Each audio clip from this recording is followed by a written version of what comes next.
Something like that on the wording.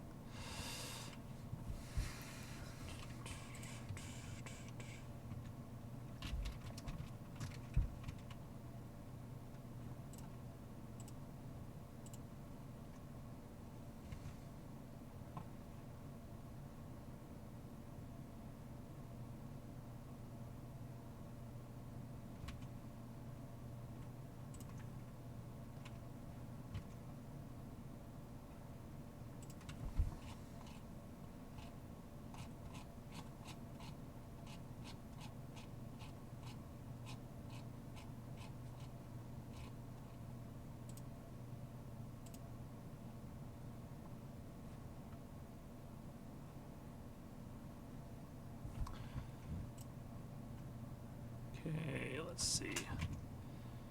Some of the ideas that we have are a creature land representing a creature that is pretending to be a place or vice versa.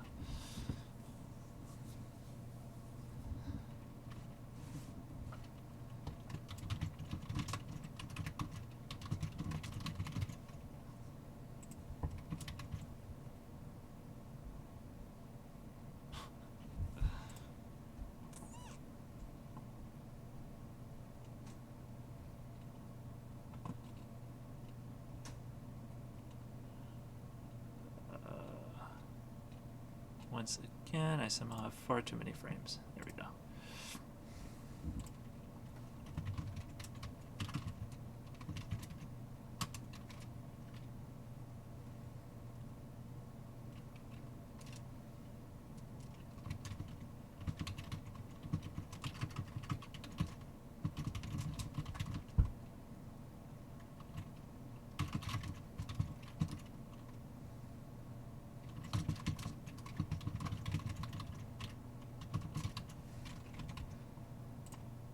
Hello, Wind. How are you doing?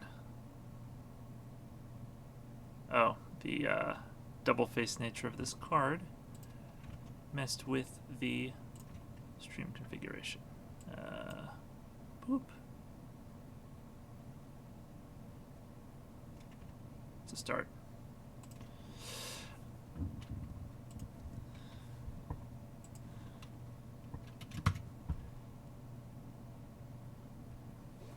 If a land you controlled left the battlefield, transform it.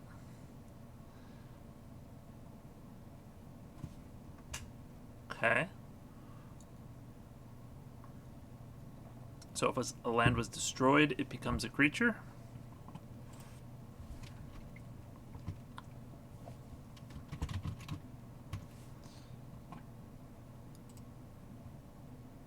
Oops.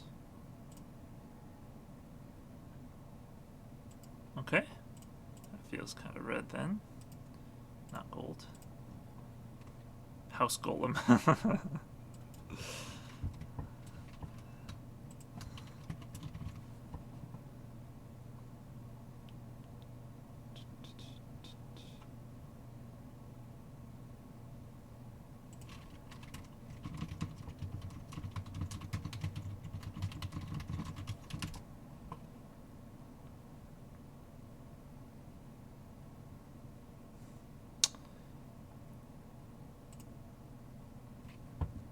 Or you could make its name an imaginary street address. That's funny. All right.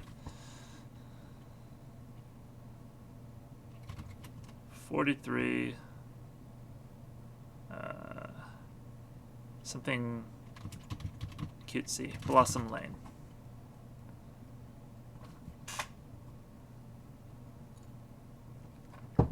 I like that. That's funny. So would that have to be a legendary land? Probably not.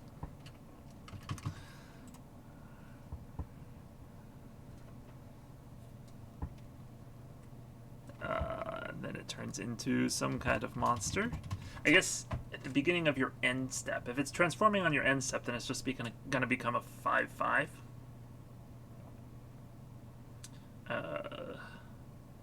That you can block with on an opponent's turn, but it's not going to be able to attack right away, which feels like not what we want to go for.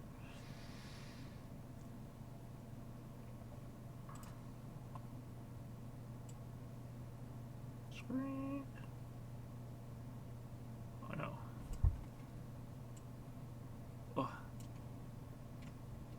works for now. Artifacts creature.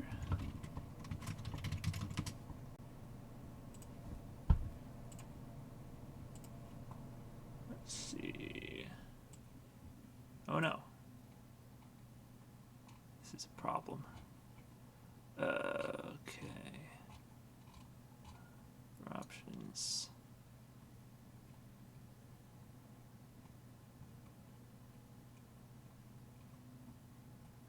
There's no artifact back.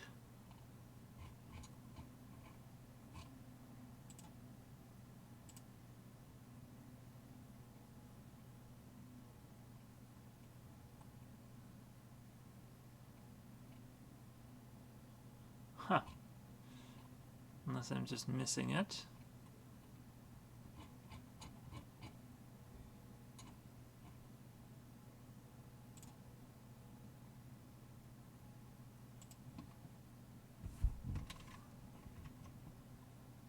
What is Mythic Edition? That is kind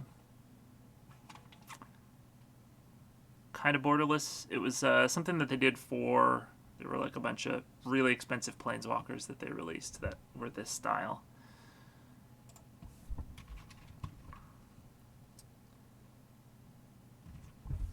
Alright. For now, because I can't find the option for it, we're just going to make this not an artifact creature, but we can work on that later.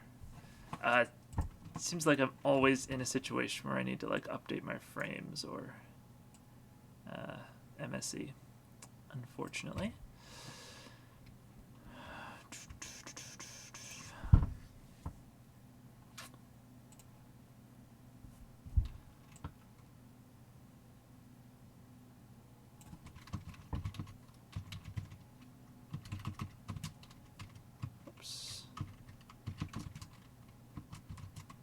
Is destroyed, is put into a graveyard from the battlefield.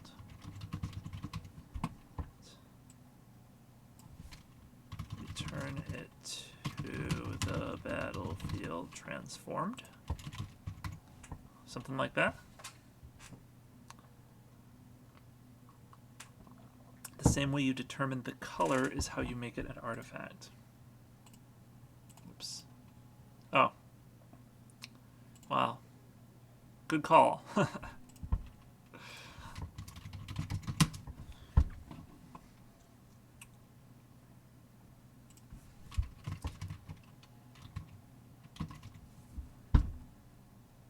think it actually goes trample haste, though I could be wrong.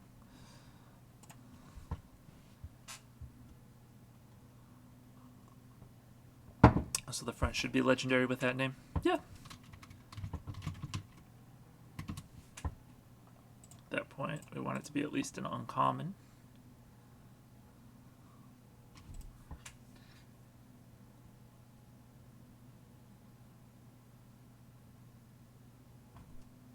Maybe.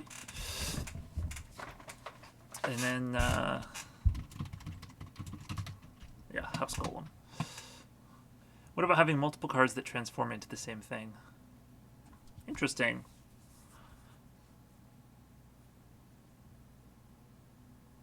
Yeah, I'm not sure about that. I mean, I guess we could. We would need a good flavor for why that's what's happening.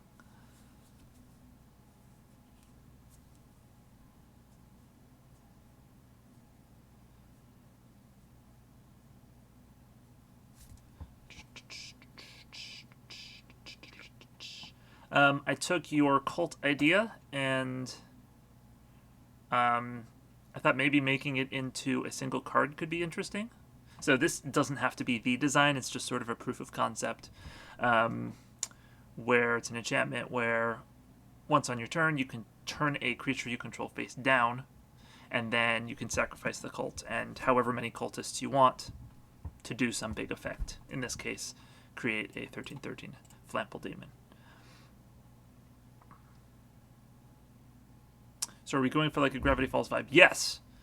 Gravity Falls is an excellent source of inspiration for what we are doing.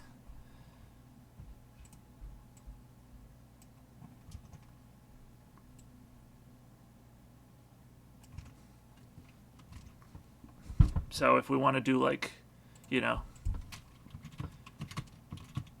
1,000 gnomes, could do something like that.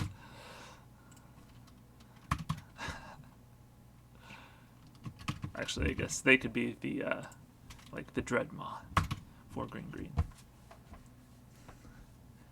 Never watched it, but seen spoilers, and I think so. Yeah, it's a pretty fun show. I really enjoy it. So then we want Investigate in the set. So honestly, Investigate seems like a perfect flavor fit. There are 2 reasons not to do Investigate. Which is that we are already doing other mechanics that are returning. We're looking at double face cards. We're looking at some kind of morph mechanic. It doesn't actually have to be morph. It could be a new mechanic. And maybe conspiracies. So like we have a lot of returning mechanics. And then the other reason not to do Investigate was that the set, we don't want it to be too similar to Innistrad, and Investigate is an Innistrad mechanic. So flavorfully, we want it to be distinct. But that said, Investigate is a very cool mechanic and would fit perfectly here. So those are also 2 good reasons to do it.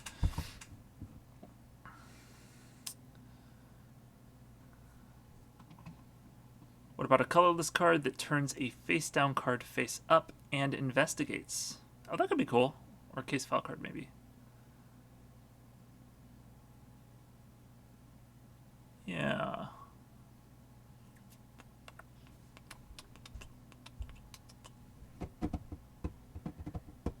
So it could be like... Yeah, so something like... Solve the mystery.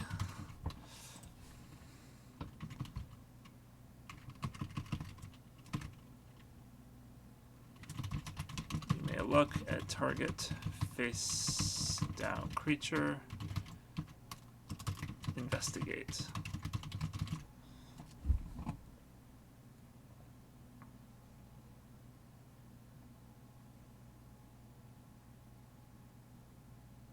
So a colorless card that turns a face down card face up.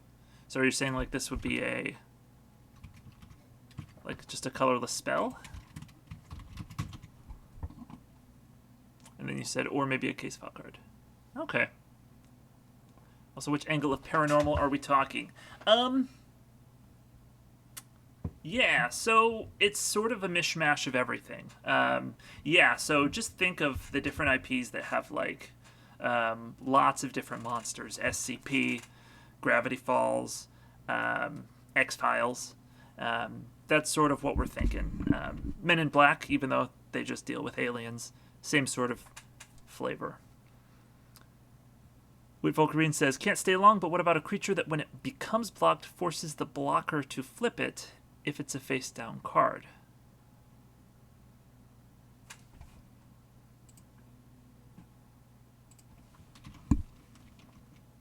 So, like, it has, say it has morph, whatever. Oops. When card name becomes blocked, turn it face up. Oh, or you're flipping the thing that it gets blocked. If blocking creature is face down, you could either say turn it face up, or if you don't want to give that benefit to your opponent, you could say just like look at it. You may look at it. Is that the correct wording? That feels odd. Let's take a look at Lens of Clarity. You may look at the face-down creatures you don't control. Yeah.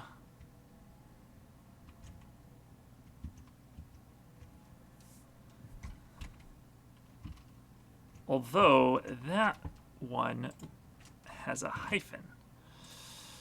So when you're using this as an adjective to describe a creature, apparently it's hyphenated. But when you're saying how you want, like morph actually says, you may cast this card face down. It's 2 separate words. So that's interesting.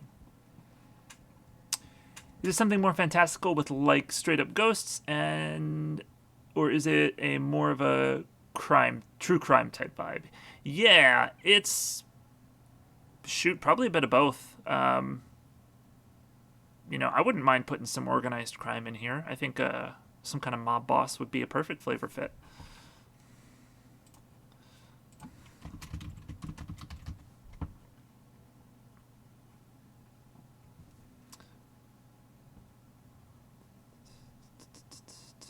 Or cults. Yeah, cults, I guess, are kind of organized crime.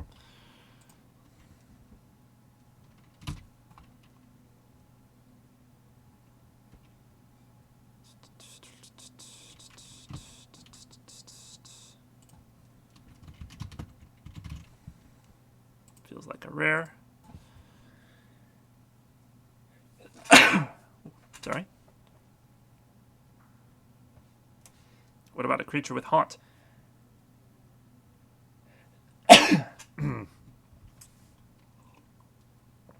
Yeah, so we're talking about a bit about maybe having a dedicated wacky monster slot.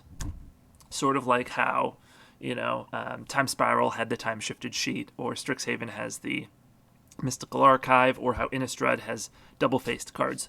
Our slot, special card slot, would be creatures that are weird. And they would be all sorts of stuff. So somebody suggested that we have one with Forecast, one with Transmute, one with Haunt would be excellent. Oops. Good enough. I was using it for a mini set a while ago, and I think it's pretty neat. Haunt is a mechanic that R&D really did dirty. It's a really cool idea, and they designed it poorly, and now are unwilling to try to rehabilitate it. But I think that if done right, it's a really cool mechanic. The only problem with Haunt is they chose to put it on spells. That was one problem. It should not have been on instants or sorceries because it works differently than it does on creatures, and so that was confusing. Number 2 is the cards it was on were bad. And the third problem is all the creatures that they put it on, it hadn't entered the battlefield effect that you triggered when they entered the battlefield or when the creature that they haunted died. And so because it was an ETB, that's the thing that you get immediately, and that's what the ability has to be costed around. And so the creature's not costed actually for the haunt ability. And you're more focused on the part of the card that isn't even haunt. So they just needed to rethink their strategy. If Morph is used, you could use enchantments with Morph, like Luma Threadfield, to represent schemes and the like. That's a good point. Let's see. Wacky creature abilities. Okay. Morph concept. So this is sort of like a conspiracy, in concept, not in execution. If Morph is used, no, that's what I just said. So it would be an enchantment with Morph.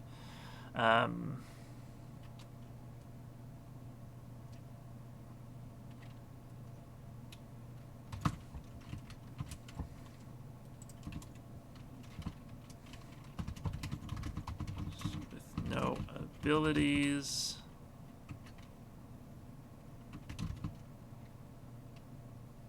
Have hexproof. Something like that. And so that way you could play it as a 2/2 for 3, and then you turn it up and your other morph creatures are suddenly immune. Something like that. That's just obviously one concept. Not sure if this has been suggested yet, but opposite of morph. What if you cast a creature normally and then can turn it face down for a cost, probably with a triggered ability, kind of like paranormal entities disguising themselves? That is a cool idea, Jason. We were definitely thinking about flavoring morph as creatures, trying to blend in with humans. Here's my normal human token. I couldn't find the clear frame. Anyhow, that is a cool idea. So that would probably just also be called blend in. Or something, maybe disguise. Ooh, let's call it disguise.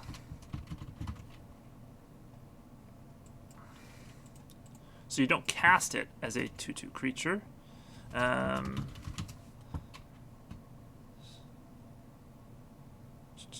You may turn this creature face down. It becomes a colorless 2/2 creature. That would be like in parentheses, maybe. And then would you have to pay a cost?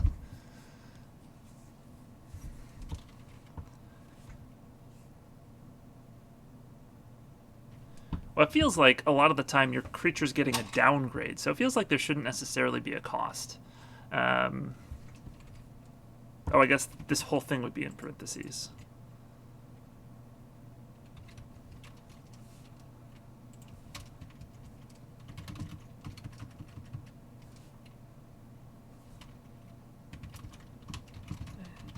Anytime you could cast a sorcery, you may turn this creature face down. It becomes a colorless 2/2 creature. I don't see how you could make this interesting. Yeah, Dead Hour, The rough part is that it's like, if you have a, 5/5 creature with some sweet abilities, do you really want to turn it face down into a 2/2 creature and lose the stats, lose the abilities? But it could definitely be interesting. Maybe to gain hexproof that turn too. Interesting. That's a cool idea.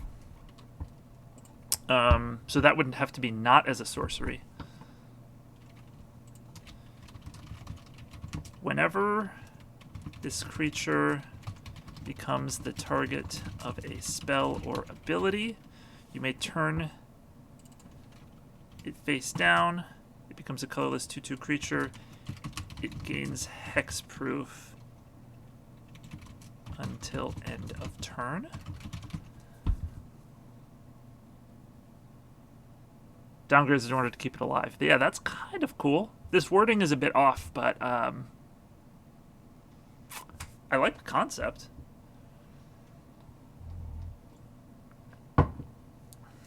Free counter still sounds kind of broke. It sure does. So maybe you would have to pay some mana.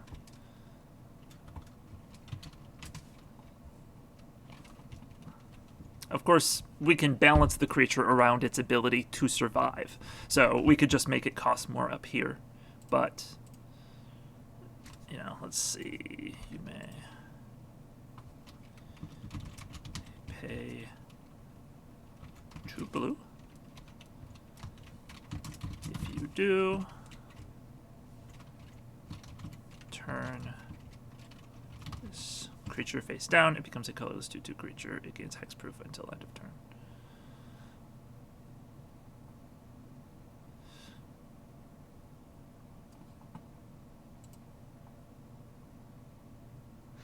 Yeah, I guess. Yeah, that's just. You're right. 2 blue. Turn this creature face down. There we go. That's a lot better. Thank you, Wind.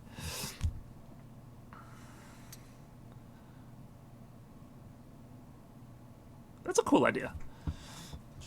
And then, of course, you would have some stuff that could break open your disguise.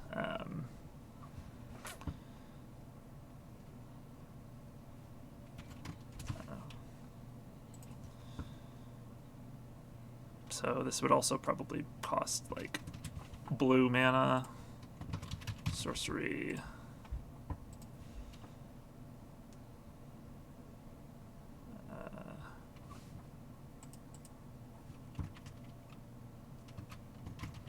Turn target face down creature you control face up. Something like that. Uncloak. And you could just have a bunch of stuff that punishes 2/2s, lol. Yeah. You sure could. Some kind of rare.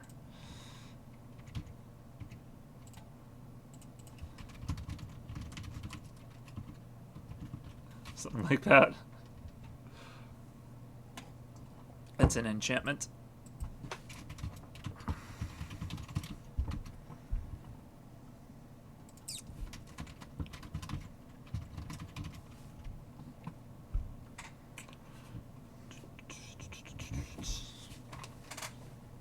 I feel like the hexproof ability will result in a lot of people leaving mana up and the devaluing of removal. Yeah, quite possibly. Although you know, say you have a, let's go back to disguise. Oops, for green, there we go. I can do this. There we go. Say you have yourself a modest creature. You know, this is a 6/6. Yeah, you can leave up 3 mana to try and protect it, but if you do that, what you are getting is a 2/2. You're still losing 4 power and toughness worth of stats, at least until you can find a way to turn it face up again. So, it could definitely be...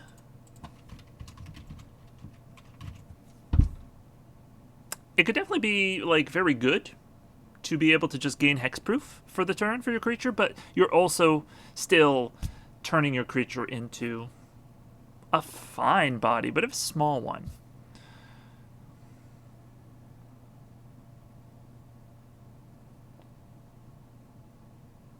Okay, so a different version of mechanics where instead of... There we go. Instead of gaining hexproof, you would have other triggered abilities. Hexproof is kind of problematic, so nesting it into another ability could be a problem. Ideally, it'd be ward so you can have multiple different effects. Yeah, that just makes it even wardier. Sorry.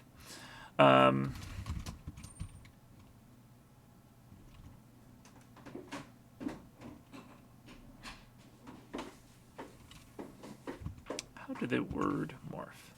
Oh, you're back again. How's it going? Yeah. Oh, excellent. Is your book from bed? Oh, thank you. Appreciate that. What? I'm leaving it. Oh, you just come here to deliver my book? That's it? That's it. Okay. Well, thank you. All right. I was going to look up how they word morph. Let's see. When is turned face up. Okay. So when this creature is turned face down, of course, at that point, does that mechanically even work? So it would actually have to be like when you activate this creature's disguise ability. So it would be in response to the mechanic before it actually turns face down, because at that point it can't trigger because the creature doesn't have that ability. Or it doesn't even work since it is already the target, so gaining ward after a spell is cast doesn't do anything. Oh, Pie Guy coming in with the rules knowledge here.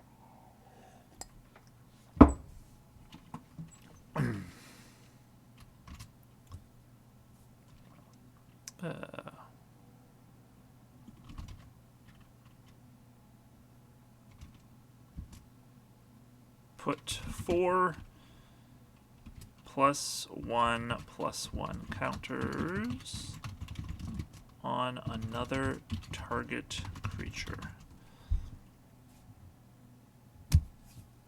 So that would be sort of like you shifting its stats onto something else. What if a disguise is a cost of a spell? Turn a creature into a 2/2, but the mana is cheaper. Interesting.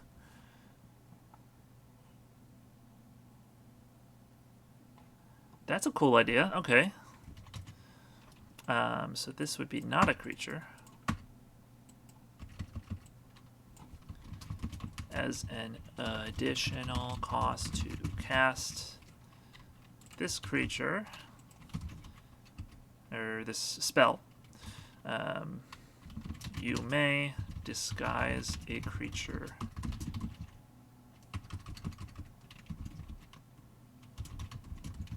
Turn a creature you control face down. It's a colorless 2/2 creature.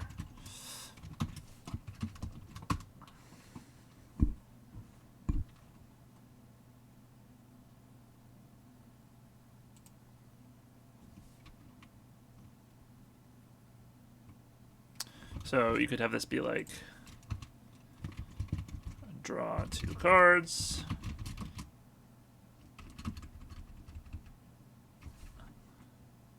Or I guess this would be blue. As an additional cost to cast this, pay 2 or disguise a creature. So that way it's like a divination for 2 and a blue. Or for disguising a creature. Now this could be a little super powerful. If you play a 1/1 on turn 1, and then on turn 2 you draw 2 cards and you turn that 1/1 into a 2/2, and then you attack with it.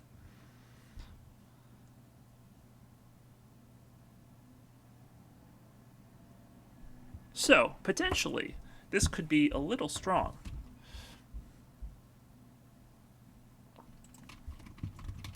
But, it is a cool idea.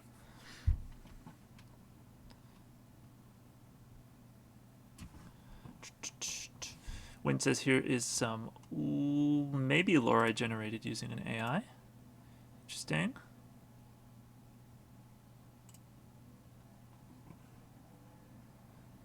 This world is not too different from 19th century Earth, with an overabundance of anomalies, which many different organizations work to contain and keep the populace unaware of what lies beyond their borders.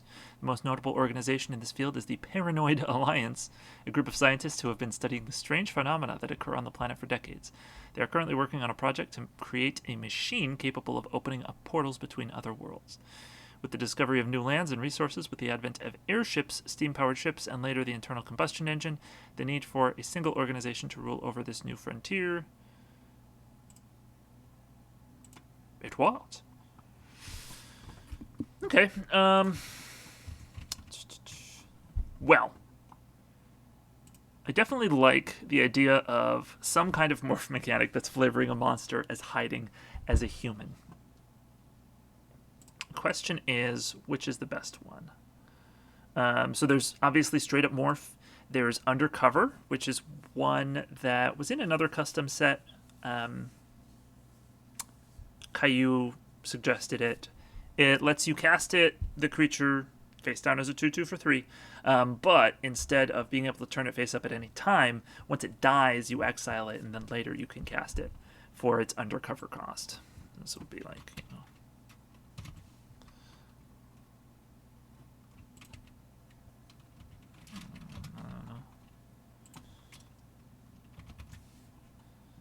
something like that. Wind says, I like undercover. It's certainly interesting. What else? I came up with blend in. Oh, yeah, which is just morph, but instead of being able to choose when you turn it face up, you turn it face up when it becomes the target of a spell. That said, it would be a bit hard to balance because you can always turn it face up for just like a 1 mana instant that targets. So,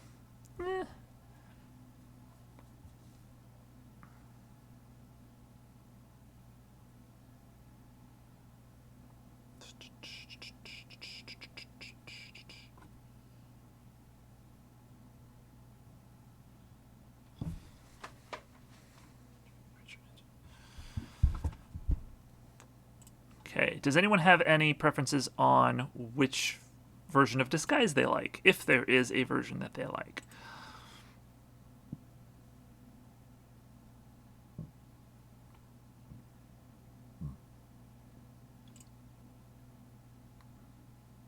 hard to pick?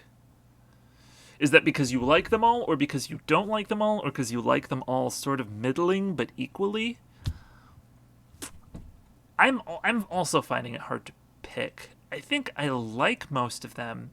It's just a question of if I think that we can do enough of them in an interesting way to justify the mechanic. I like when it's in response to your opponent doing something. That does hit the flavor mark pretty well. Pie Guy says, I like this version when you activate Disguise.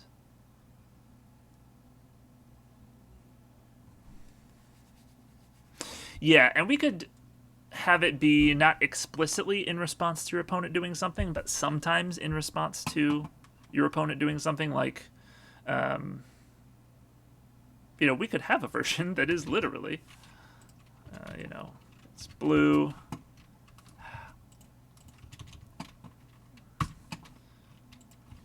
I don't know, it's a 4/5.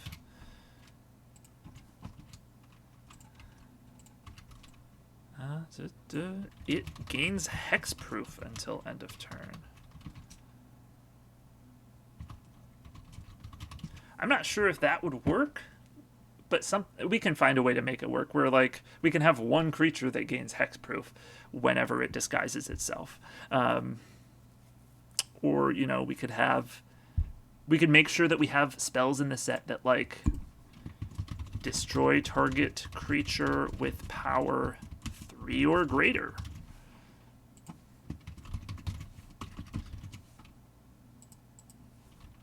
I guess the problem with that is your opponent knows which creature is disguised, which creature can disguise, because it's face up, it's public information. So they just won't target this on disguised creatures. So maybe not as much.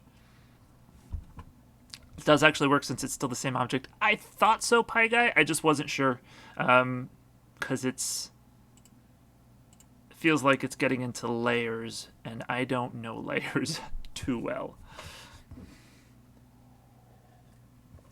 All right, Wendigo, we will see you when you return. Zara says, I guess that's a big problem thematically, is, yeah, if you already know which creatures can become disguised.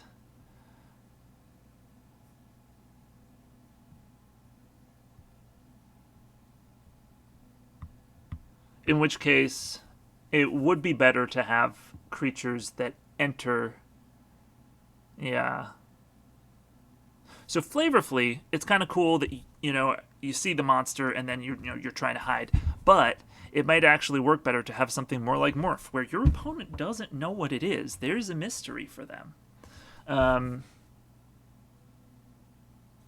They have to guess, and like in Khan's Dark Ear, they had the enchantment that gave something -2/-2, and that was for killing morphs. But if your opponent can unmorph in response, well, that's just too bad.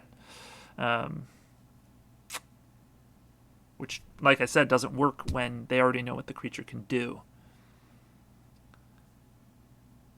Okay, so yeah, I think we can agree. We don't want... And Jason, I appreciate the suggestion. I think it was a good one. But because we're trying to convey mystery, I don't think we want them to start face up and then turn face down. I think that we can have a creature like that. But I don't think we want that to be our mechanic. So, do we want to do straight up morph, or do we want to do a morph variant?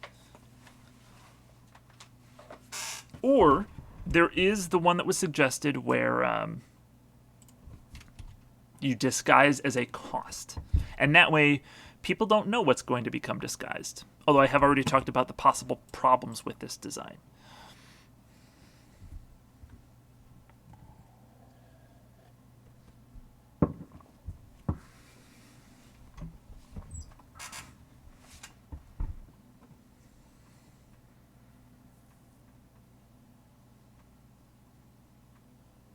I mean, we can legitimately just do morph. It's not the worst thing. Or we can try and find an alternative. I never designed for limited, so my sense of power level is going to be way off, but just using morph feels too weak to be interesting to me.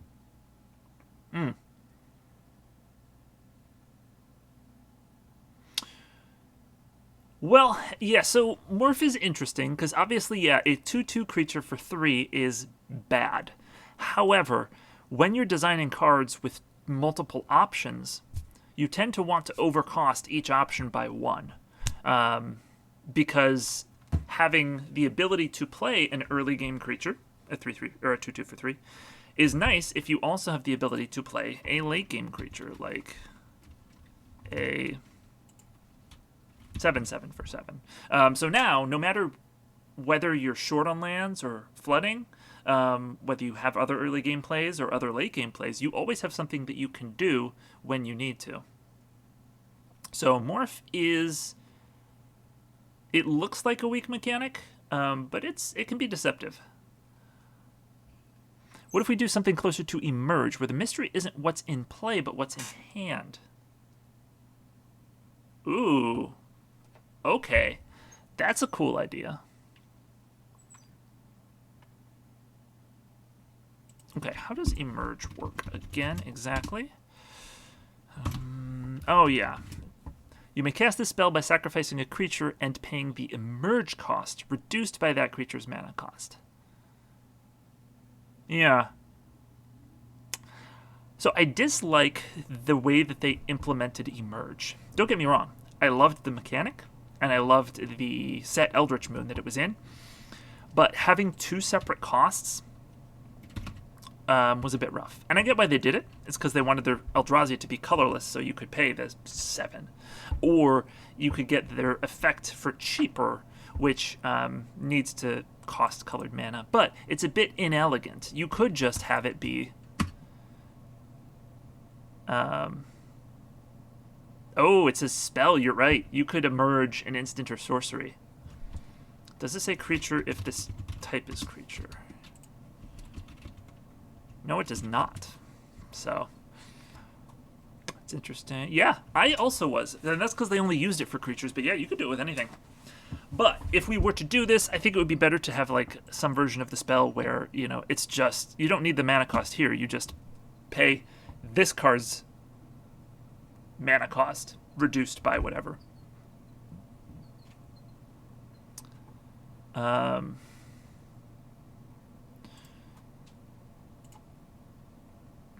It's an easy fix, though. Oh, I agree. 100%. So we would just want to rewrite it. It would be something like... What? No, stop it. Stop it. Oh, you know what? Let's just get rid of that. Die. Okay. So... a disguise. Or I guess... undisguise. You may cast this spell by sacrificing a creature and paying the emerge cost, the undisguise cost, reduced by that creature's mana cost. So it could be something like that. Gives you an excuse to call it a new mechanic. Yeah, but if it is really just the same thing as emerge, just like a bit changed up because we don't need to flavor it as Eldrazi, that still feels like we're straying really close to Innistrad, which is what we want to try and stay away from.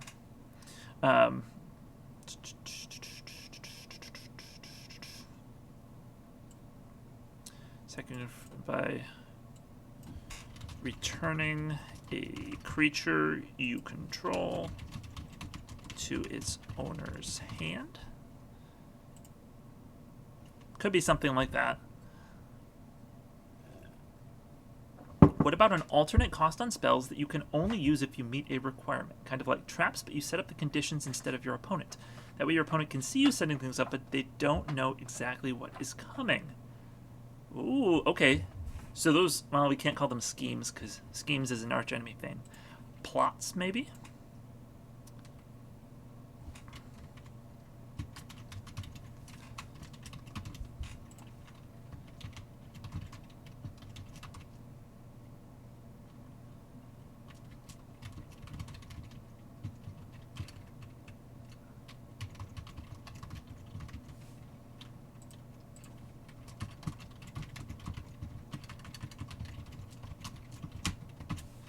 Instead of like, you know, 4 on a black.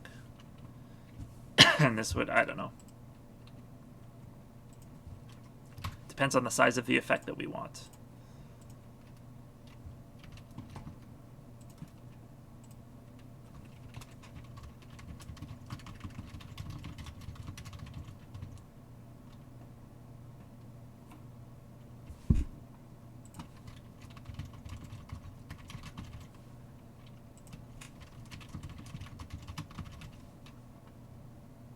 Something like that, Pie Guy?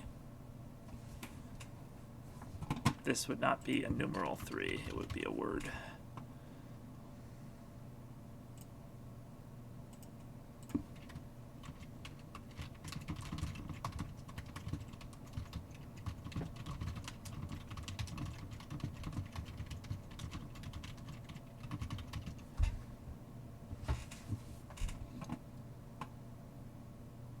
It's kind of a cool idea.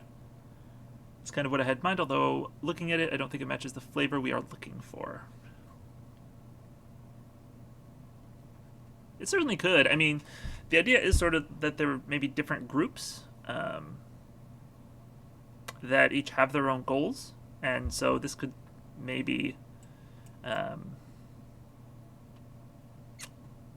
sort of illustrate, showcase those different groups and their goals. We could make it not even an official like named mechanic, and they could be bigger effects.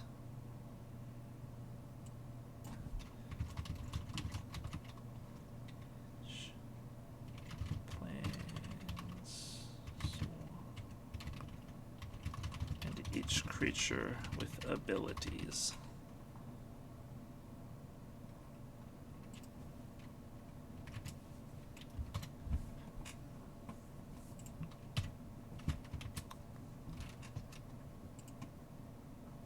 So that way it's like a board wipe. You could do plot counters like experience counters where cards can give you perks if you've done enough plotting. Interesting.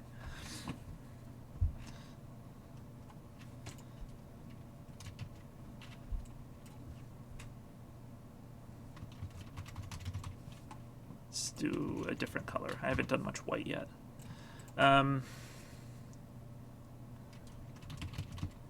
Whenever you gain life, you gain a... Well, you don't necessarily want these plot counters to be transferable from one to another, do you? Because that kind of breaks the flavor. So then we would just want to put the counters on this thing itself. You know, something like that, maybe? Or, I mean, we could have them be interchangeable. We could have them be like generic things that could be part of any plot, like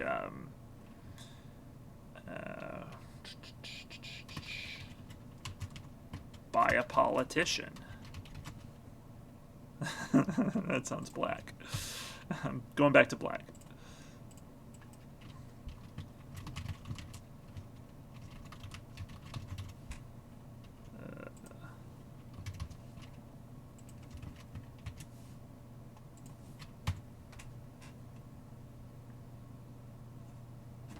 Oh, that would be a sorcery.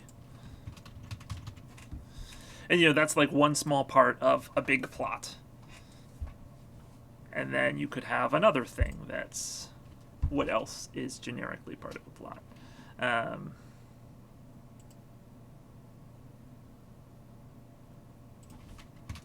So confusion.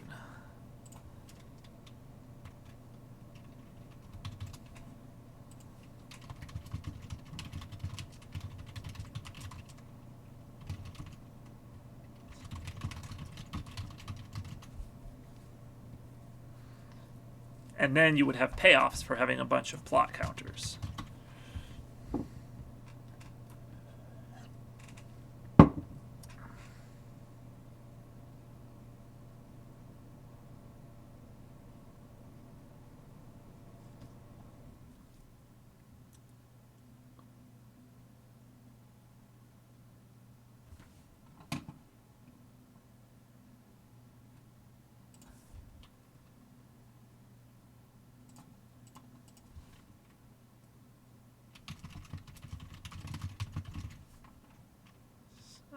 just want to make sure that this is like the first thing that shows up. There we go. Seems all right. Okay, so we've got investigate. I just want to make sure that we have a list of all the ideas that we've come up with. Plots as cheaper spells. Plots as experience counters. As traps. There we go.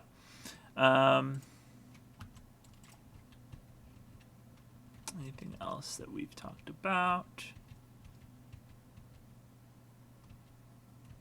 Transform. Very likely. Well, DFCs. Okay. Guess it depends on if the permanent is plotting or if the player is plotting. Yeah, I kind of like the plots as experience counters idea. If we can come up with enough good cards that just generically seem like you're plotting and then find a payoff for having a bunch of plot counters.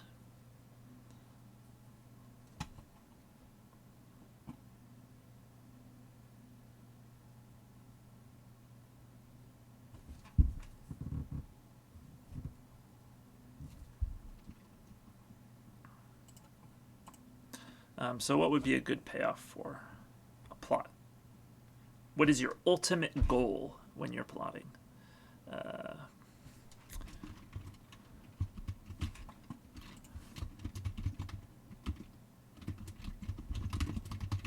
Win the game? Yeah. Yeah, no, that's reasonable.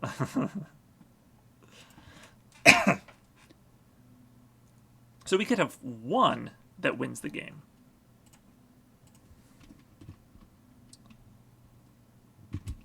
A cunning plot.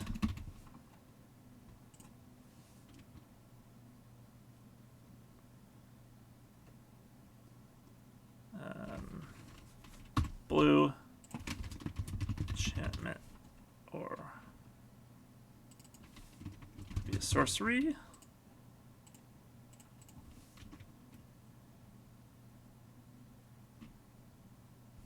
And probably cost a lot.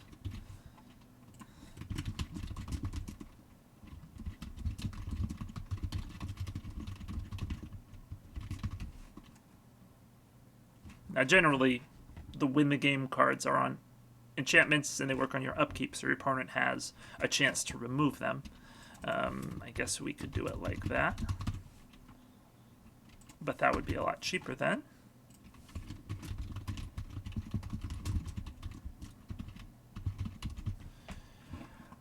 Yeah. Cruel ultimatum your opponent for free. Excellent idea. Welcome back, Wind.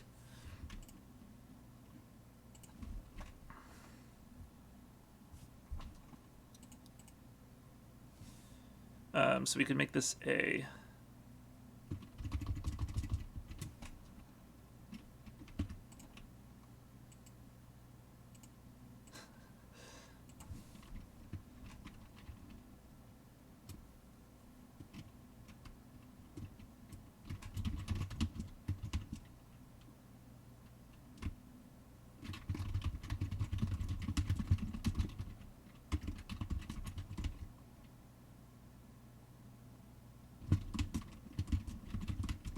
I don't know how to word this.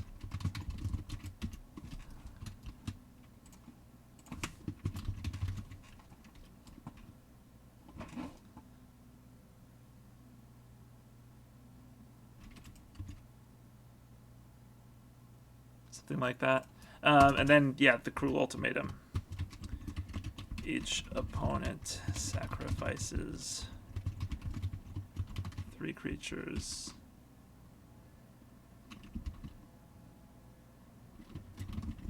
You draw cards equal to the number of creatures that die this way. Something like that. Okay, so you wouldn't actually be paying the plot counters. That's a lot more elegant.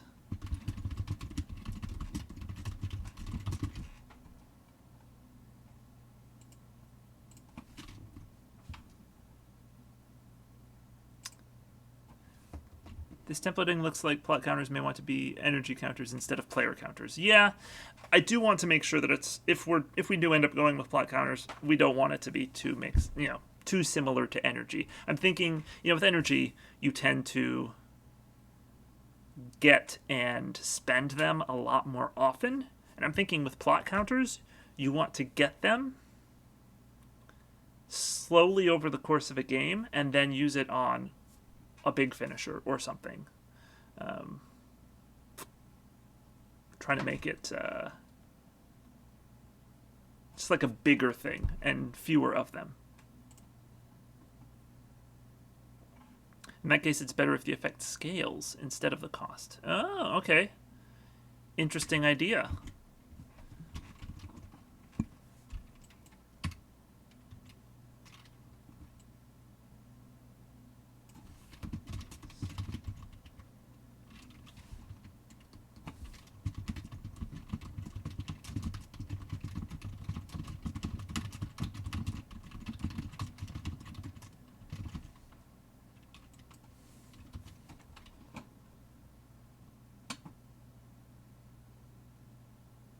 That's a good call, Dead Hour.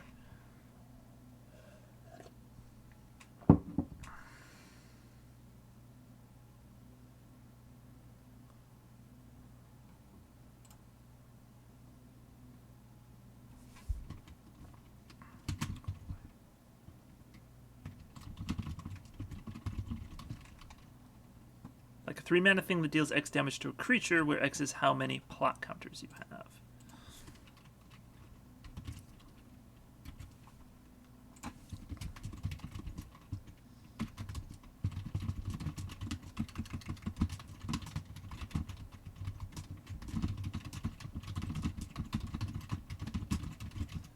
Stalling. Instant. Remove a plot counter from target player.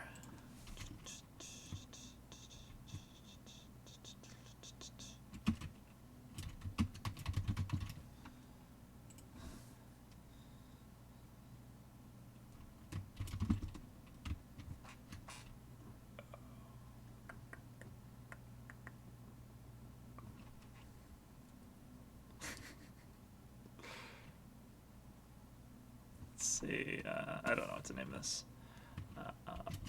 Plot bolt.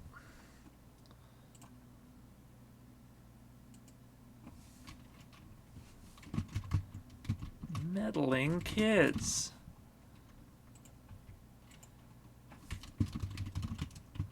Remove all plot counters from target player. Cards like that should have some relevance without plot counters, or should give you plot counters first, like Welding Sparks or Harness Lightning. Good call. Deals 3 plus X damage to any target. Is that how Welding Sparks is worded?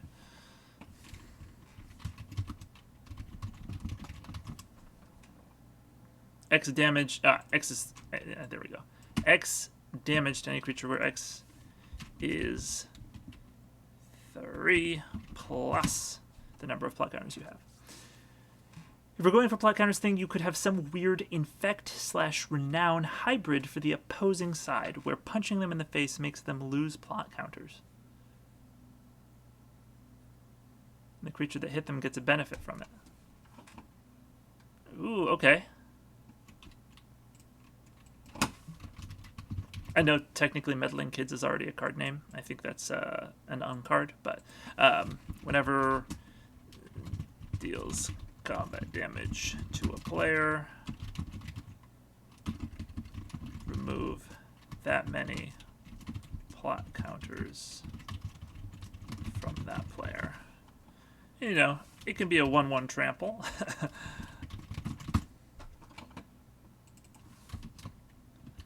Or even maybe a 2/2 for 2.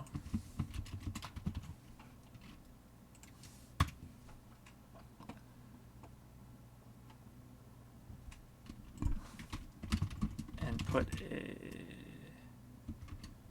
that many +1/+1 counters on Meddling Kids. This is actually approaching like rare status.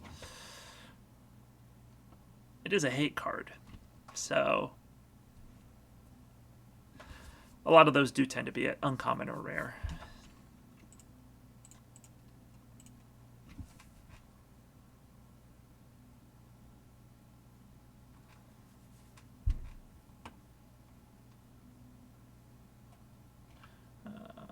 Right, when suggested.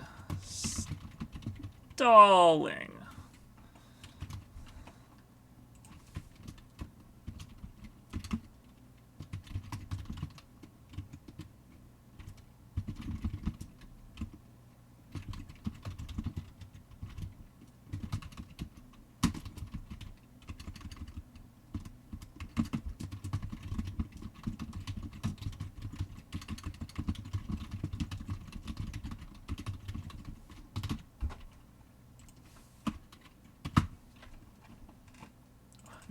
Now it doesn't make sense as a sorcery. I was not going to do a counterspell. Let's see. I was thinking more like make it an actual mechanic. Oh, I see what you're saying. Instead of a one-off thing. Well, that would be more consistent. But it would make building up your plot a bit weaker. Although, you know, if the mechanic is very strong, we would definitely need to have some counterplay.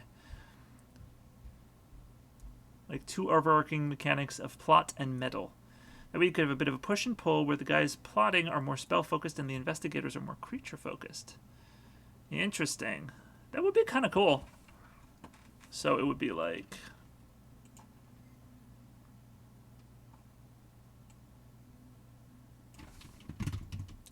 metal. Whenever this creature deals combat damage to a player, remove, let's just say, a plot counter from that player. And put a +1/+1 counter on this. And that would have to be an if you do.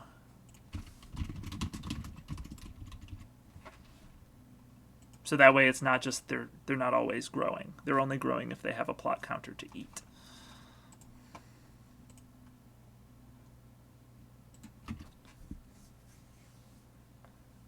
Also, going back to the disguise thing. Actually, never mind. Okay. Could do metal X if you wanted to scale it. That's a good point. Metal 1 would be remove a plot counter if you do put a +1/+1 counter. And then metal 2 would be remove 2 plot counters from that player for each counter removed this way. Put a +1/+1 counter on meddling kids.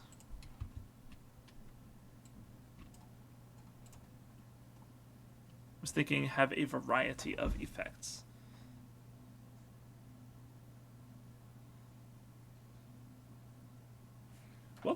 So metal would just remove a single counter every time they get hit.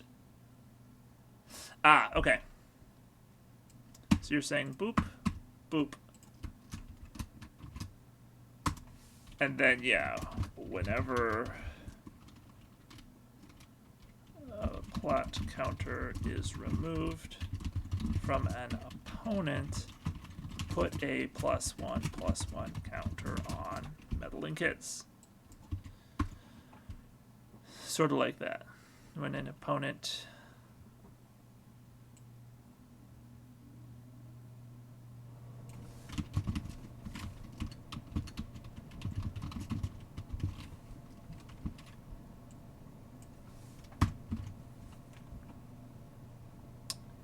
Pocky says, I like this better. Excellent. I think I do too. Oops. There we go. Since the plotting side is only focused on building up plot counters and never on spending them. That's a good point. Yeah, so we don't have to worry about this triggering when somebody spends their own plot counter, because they won't. Is it just me, or does the whole metal thing feel kind of far away from the current conceit of paranormal containment? You're not wrong, Pie Guy. This has sort of gotten a bit away from the main part of the set that we are working on. And this is two what's seeming like major mechanics that don't necessarily reflect the flavor. I mean, plot can, if you are the big bad thing that's lurking in the dark. But yeah, generally monsters, except in Scooby-Doo, don't tend to be plotting. They're just doing what monsters do. I thought we were going full on for Unveil the Cult angle, not containing So the basic concept that we ended on was that it's a world where we have a secret group that is containing supernatural, abnormal monsters. And so they have their containment facility, their prison, whatever you want to call it, and they're trying to learn from these monsters, these paranormal events, and trying to be able to turn them into technology, into wealth, just trying to benefit from it. So they're not necessarily the good guys, but they are fighting monsters. Not that it is bad, I just wanted to recenter the conversation a little. Yeah, that's a good point, Pie Guy.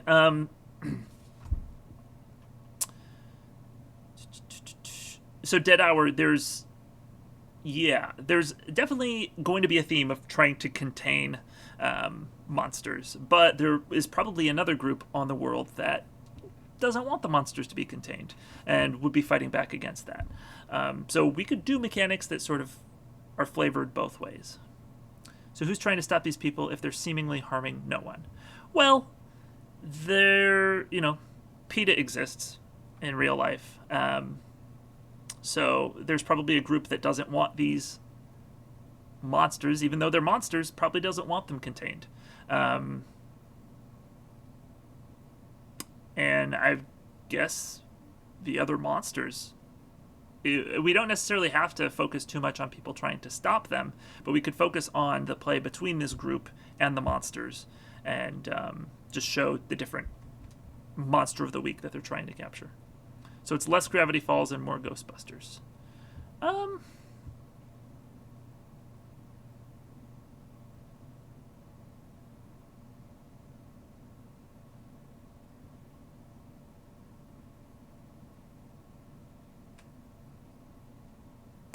Ghostbusters is definitely a good analog, as would be like SCP. I don't think the Gravity Falls is a bad, inspiration for the set. I think that we can draw inspiration from both. I need some more water, so I will be right back.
Men in Black are diplomats, though. They only contain the aliens that refuse to cooperate.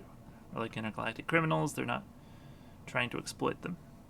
Yeah, but just because our group is, that doesn't mean that we can't draw inspiration. It won't be a perfect carbon copy, but I feel like we want our stuff to be its own thing.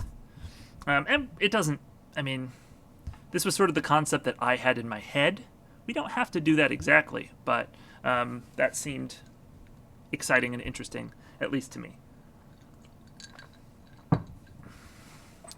But I definitely think the focus, however we want to have this group that is working with or to contain the monsters, I think we want the focus to be very much on the monsters themselves.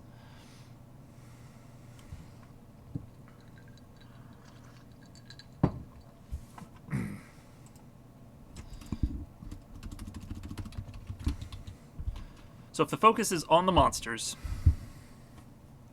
how are we depicting that?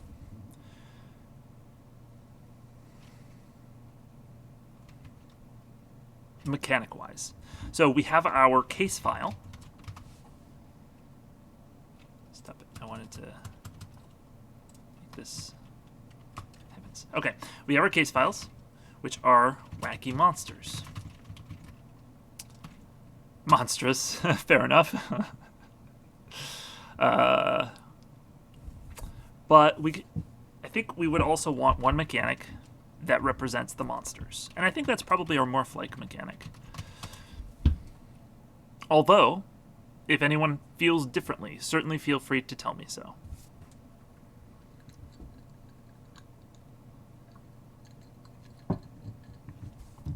This is just my understanding at the moment. Do you want to lean into or avoid the return to battlefield and morph interaction? Return to battlefield and morph. I'm not sure. Do you mean like if a creature is morphed and you exile it and return it to the battlefield, it comes back unmorphed?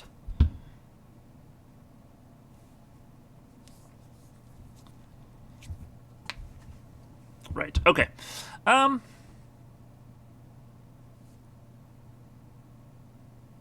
don't know if I have an opinion either way on that. I think it's a feature. And any set where you have morphs, you definitely need to keep in mind that that is how it works, and so you need to cost your flickers appropriately. Like, I don't think that you should have Cloud Shift in a set with morph for that reason. But, yeah, I'm fine with it. One idea I had before, which I went back on, because we decided that disguising something on board was not what we wanted. But if we're going monsters, which are presumably big...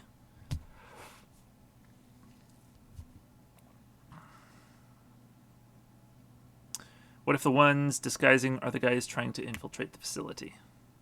Okay, yeah.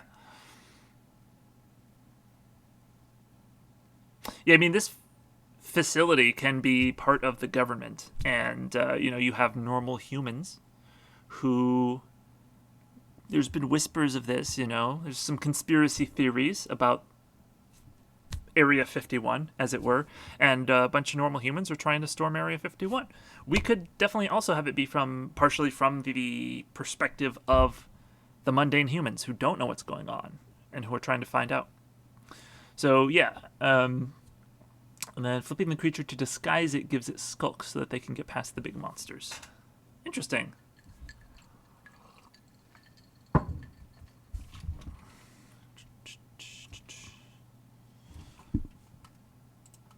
So, we would have a version of disguise.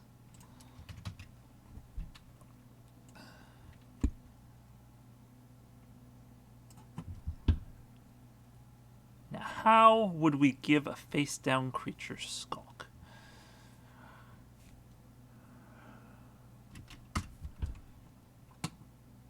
That's a good question.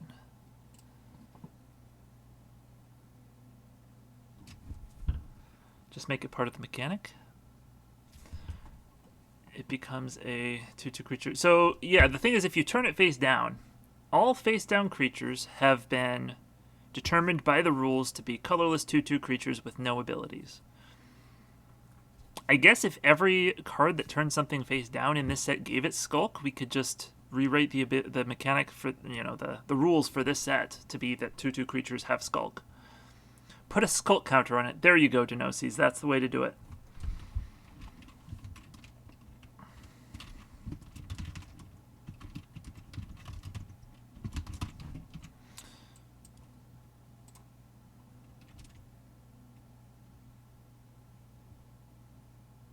Loophole found. Yeah. Yep, that's a great suggestion. Theoretically, we could also just be like, exile this, make a 2/2 creature token with skulk. But that isn't like turning face down. You can also just say it becomes a colorless 2/2 creature. It gains skulk. Yeah, you were probably right about that.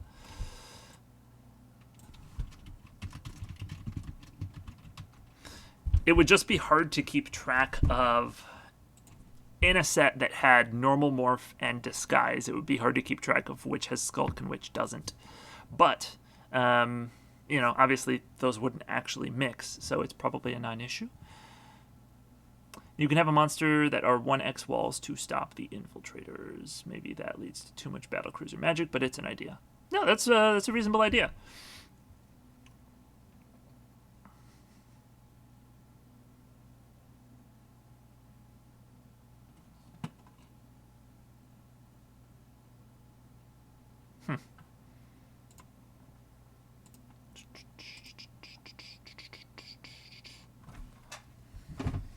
Yeah, it's true. Because we already have the case file slot to be monsters / creatures. Not every creature, I guess, is a monster. We don't necessarily have to have a morph or a monster mechanic. Although that's what we were thinking for the morph-like mechanic. But yeah, we could also have humans disguising themselves to try and find stuff out, or we could try and flavor it as something else, or we could get rid of the morph-like mechanic altogether. By the way, there should totally be a single sliver and a single Eldrazi in the case file slot. I think I agree with you.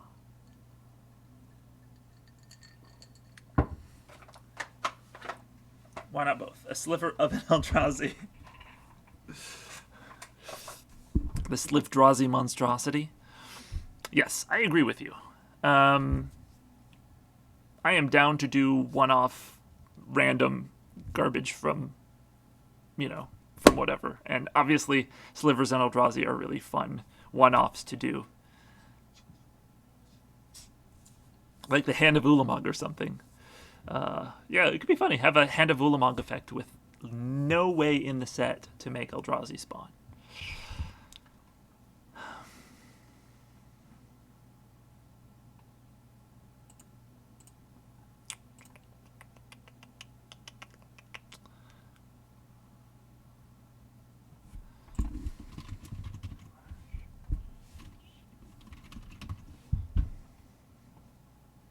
And yeah, a lot of these are very much based on other mechanics that do exist. We could also try and come up with something completely different.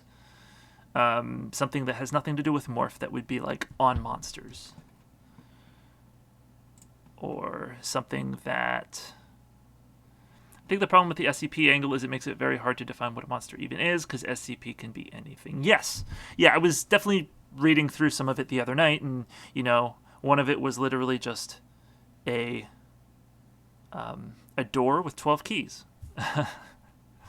One of them was the Fountain of Youth, and they couldn't move it. They just had to leave it where it was and try and make sure that nobody used it. Stuff like that. So I think that we would probably want to focus more on actual monsters, but I don't think it would be bad to have a land that is the Fountain of Youth. Although I guess they just did the Cauldron of Eternity a couple years ago in Eldraine. That's kind of like that. But we could definitely do all sorts of paranormal stuff, not just monsters. But yeah, even though it's hard to define, and I'm just saying monster because it's easy, these case files can be any weird thing. Now the problem is, I guess a problem is, if the case files are the weird stuff, then that means that the weird stuff is confined to one slot out of however many in the pack. And, there's 14 other cards that are going to be most of the set, and so what's going on with those cards? What mechanics do we have there?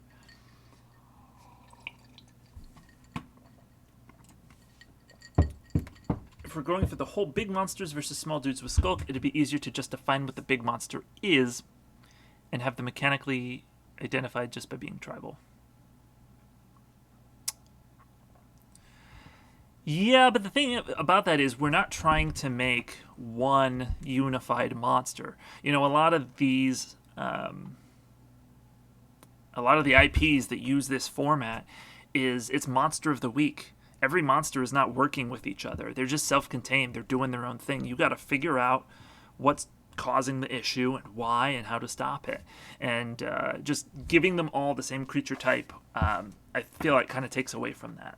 Makes them feel not unique and not special.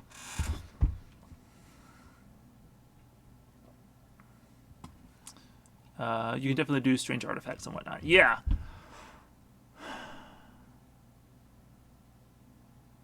The case file slot with all the different weird stuff going on. It doesn't just have to be creatures. It could be any sort of weird thing that we can come up with. I think that is the main draw of our set. I think that's the most interesting thing that we have going on, and we definitely want that to be our main focus.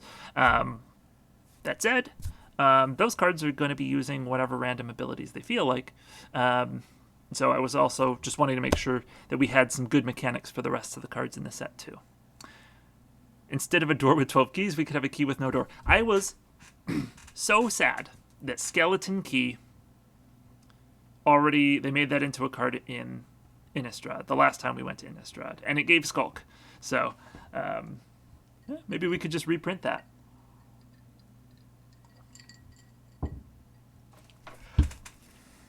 The case files can be mostly one-offs and build-arounds, while the set itself can hold morphs and other less bizarre monsters / cards. Okay.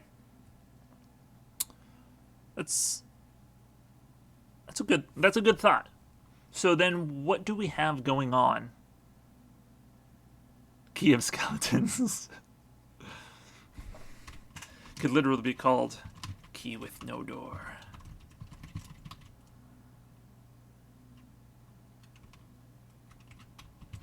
Skeletons.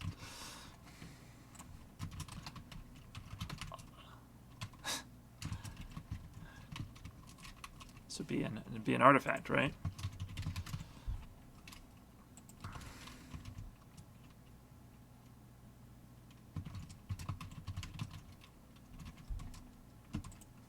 Oops.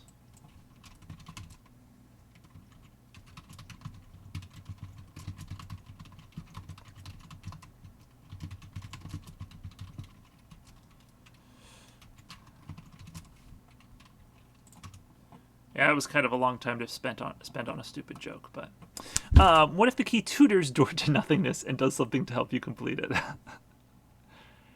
Interesting. But with no door in the set. Or we could theoretically put the door in the set, reflavor it.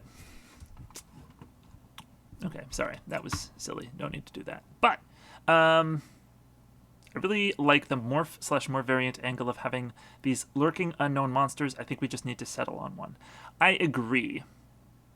The thing is, I'm not certain about any of the ones that we've tried so far.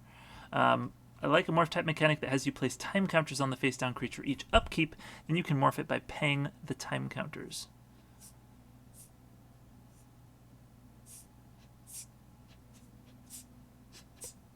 So like, you know, you morph it and it gains, let's see, blend in.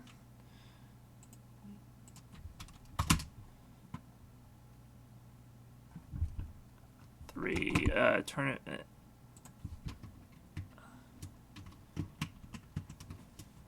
Put 3 time counters on it. Remove 1 at the beginning of your upkeep when the last time counter is removed. Turn this creature face up. Something like that? Oh gosh. Beginning. Alright, we in. Hello, sorcerers. How you doing? The catch would be if the card is revealed without paying the counters, it's sacrificed instead. Okay.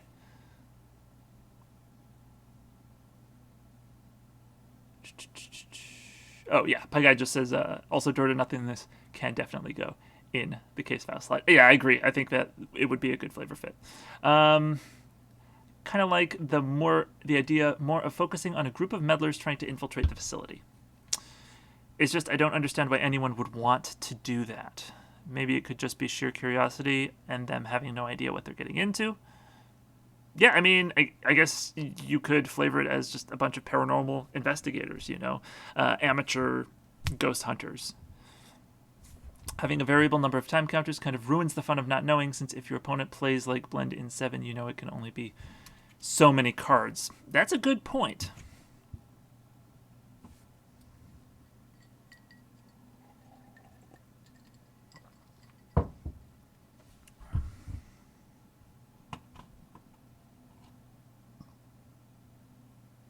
Oh, you're saying it counts up. Okay.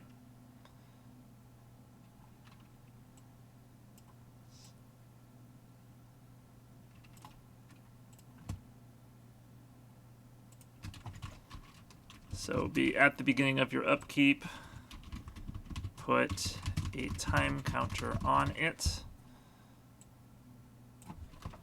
When it has 3 time counters, turn this creature face up, something like that.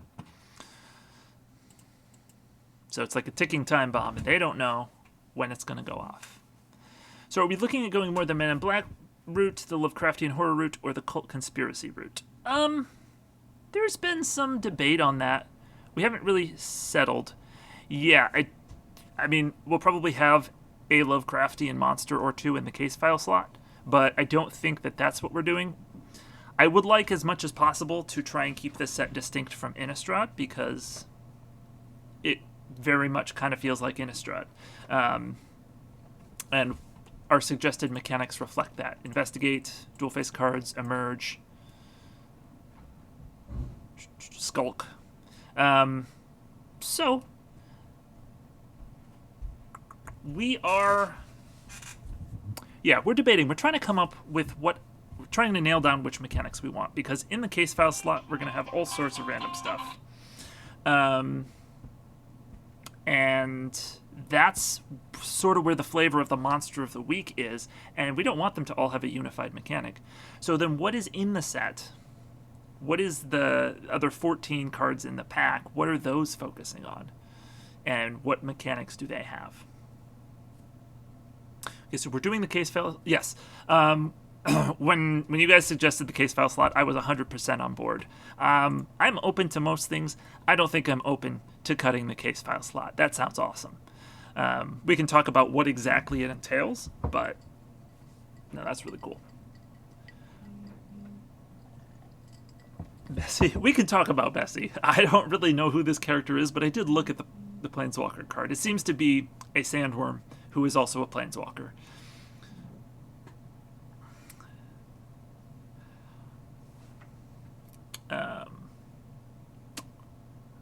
And now I love Morph, and I love Investigate, and I love dual face cards, but I do just want to make sure that some of what we're doing in the set is somewhat original, somewhat interesting. So I really want to come up with a good mechanic. Now, Sorcerers, what you missed earlier was we were potentially building a mechanic that gives you plot counters, which is a type of counter that would go on players.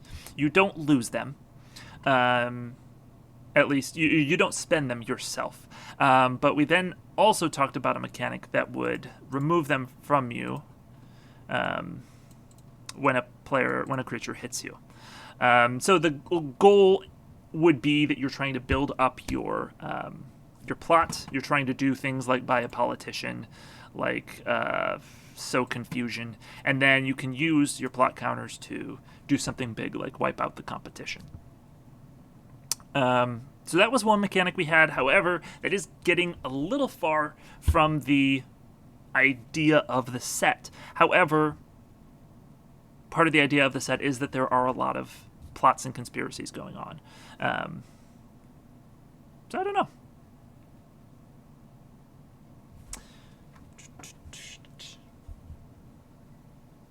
It's an interesting mechanic, to be sure. I'm not sure if it how well it works with the set, if it's going to be hard to execute properly. Just use the class cards from Forgotten Realms. So I made a video earlier this week that made fun of Forgotten Realms only having one mechanic. And And that was because they released a mechanics article that only had the one mechanic. And now they're just adding more and more mechanics, and they released a new version of that same article that has another mechanic in it, but still not all of them. So I'm a little peeved with how they're doing the release on that. That said, I'm not peeved. I mean, the class cards seem kind of cool. I don't know. But yeah, now my video looks like I'm just being, a jerk for no good reason, even though at the time that was the information that I had. To be fair, venturing into the dungeon is exactly what custom magic would make, and I'm all for it. Oh, don't get me wrong. I love it. I think it's a cool mechanic. I am open to trying things. Yes, my video was making fun of dungeons, but that was just to be sort of satirical and fun. I think it should be a fun mechanic. And yeah, pack tactics is, it's a mechanic. That one's not particularly exciting to me, but rolling a d20, very cool. These class enchantments, pretty cool. Yeah. Yeah, man. They're infringing on our design space. We're not infringing on theirs at all.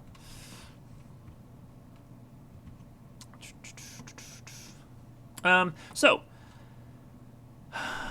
we also have various suggestions for how a morph-like mechanic would work, but we haven't decided on one. It seems like everybody wants to do one. I sure do. I'm fighting the urge to just go with morph, because it's a good mechanic. It's proven itself. A lot of ours, I'm questioning, even ones I've designed, I'm questioning whether it'll actually be any good. Best part is MSC can already do dungeons roughly. LMAO Cajun is God. Oh, yes, he we love him. He makes a lot of the frames on Magic Set Editor.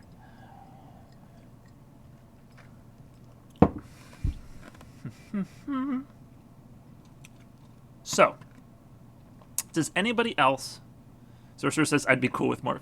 Yeah, I mean, it's a good mechanic. I just also want us to have some unique stuff that we came up with ourselves. Of course, we were trying to do a morph-like mechanic in the first place, so already the concept is based on something else. Does anybody have any other mechanics that I haven't addressed yet that they would be interested in suggesting?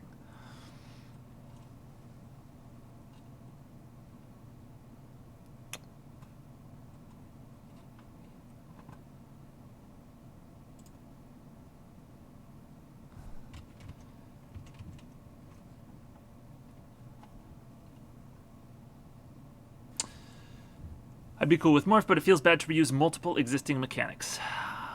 I kind of agree with you there, Pie Guy. Which we haven't for sure... We're not for sure doing any pre-existing mechanics except for the stuff we'll be flashing back to in the case file slot, which I don't really count. So none of our official mechanics... Well, we don't have any official mechanics yet. Isn't that what Legion was? Oh, an entire set about faces. Stop calling me.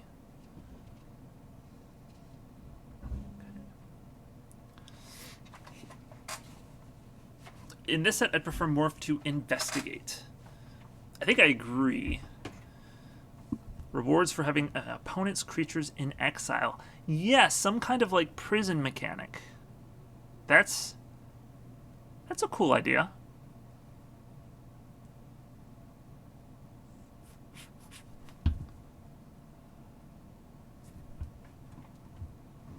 Prison for the monsters, rather, just containment mechanic, I guess.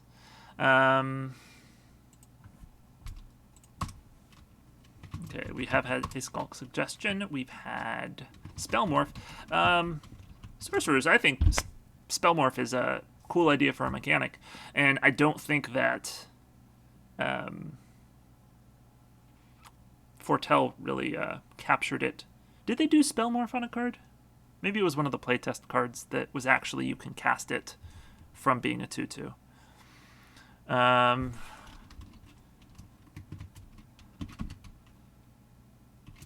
Imprisonment.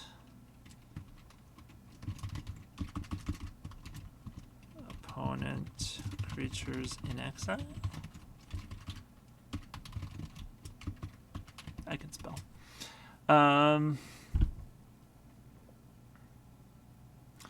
My gut says that sounds tricky to make both fun and interactive. Potentially, yes. And yeah, interesting. But the concept is there. Some kind of imprisonment thing. Like the new Pike card from... What is that? Lord of the Rings? Legend of the Five Rings? LOR? Oh, Legends of Runeterra, probably. In the previous stream, I talked about an alternate casting cost for having creatures tapped and not untapping when cast for that alternate cost. Yes.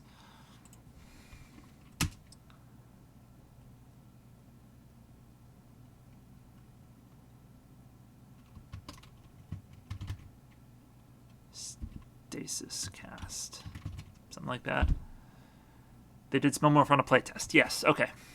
And Bafflem did a Morph/Spell Morph package, which was dope and rad and fun. I'm definitely not biased. Well, it is interesting to have Morph and Spell Morph in the same set so that your opponent doesn't know that that thing's a creature. And they don't know that it's not a creature. It could be either one. So Convoke, but they get frozen. Yeah, okay, so let's try a... Stasis may already have too much baggage. But something like... you may have this creature enter the battlefield tapped with a stasis counter.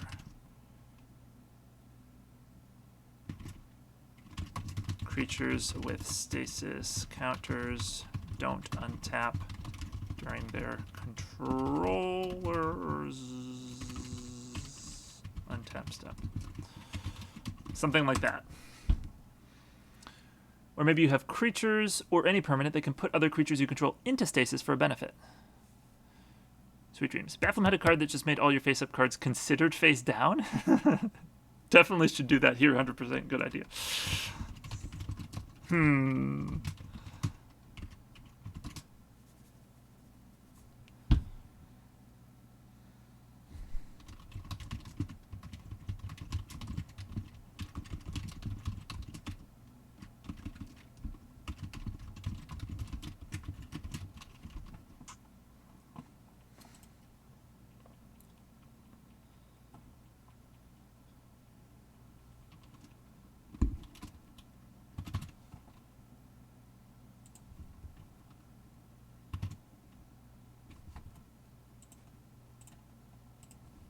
It's a very complicated mechanic, but it could be interesting.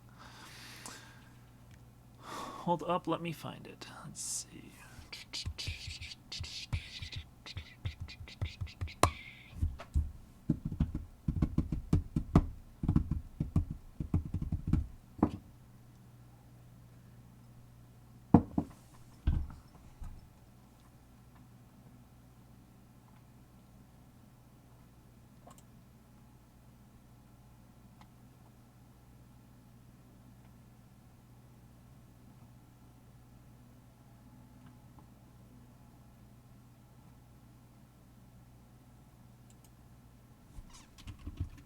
I also feel like we need to have creatures with weird stat lines that you don't really see. Make it interesting.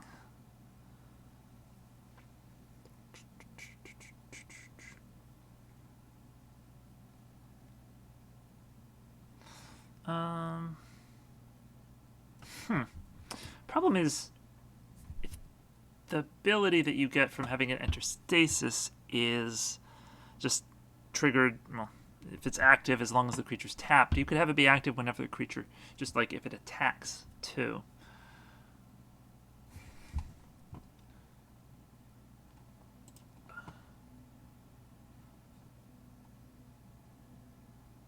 Lord of the Obscured. Other face-up creatures you control are also face down. Effects for turning face-down creatures face-up still happen. All effects that apply to face-down creatures also apply to your face-up creatures. Face-up creatures still have their name, creature types, power, toughness, abilities, and mana cost. You may turn a creature face-up any number of times for its morph cost. It will still be face-down.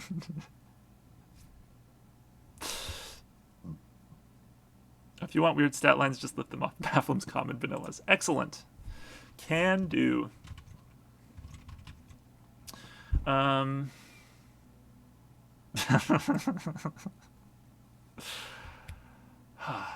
see. Stasis.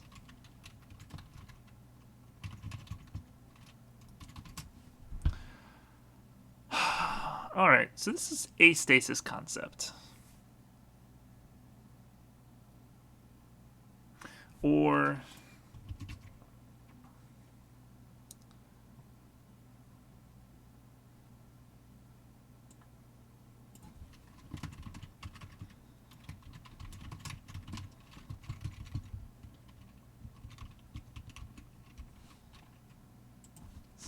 tap exile.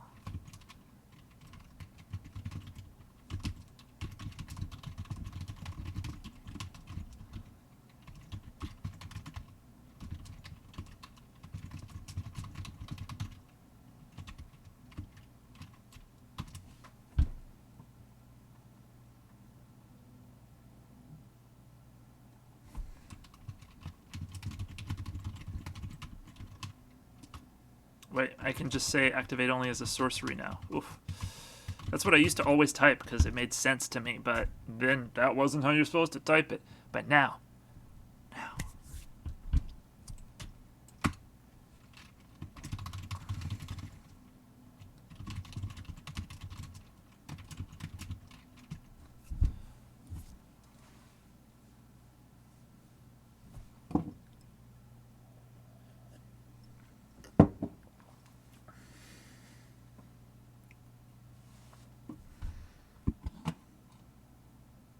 Okay, so from a flavor point of view,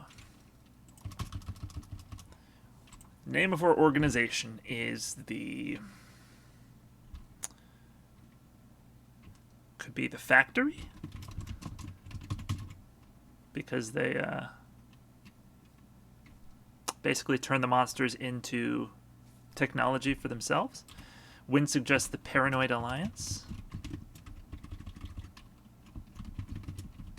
I don't know if they would want to call themselves paranoid. Feels like most people tend to not want to do that.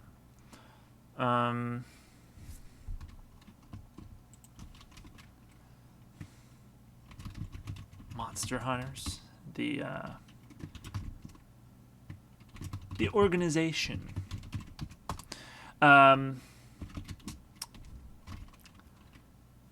Investigates. Neutralizes. And contains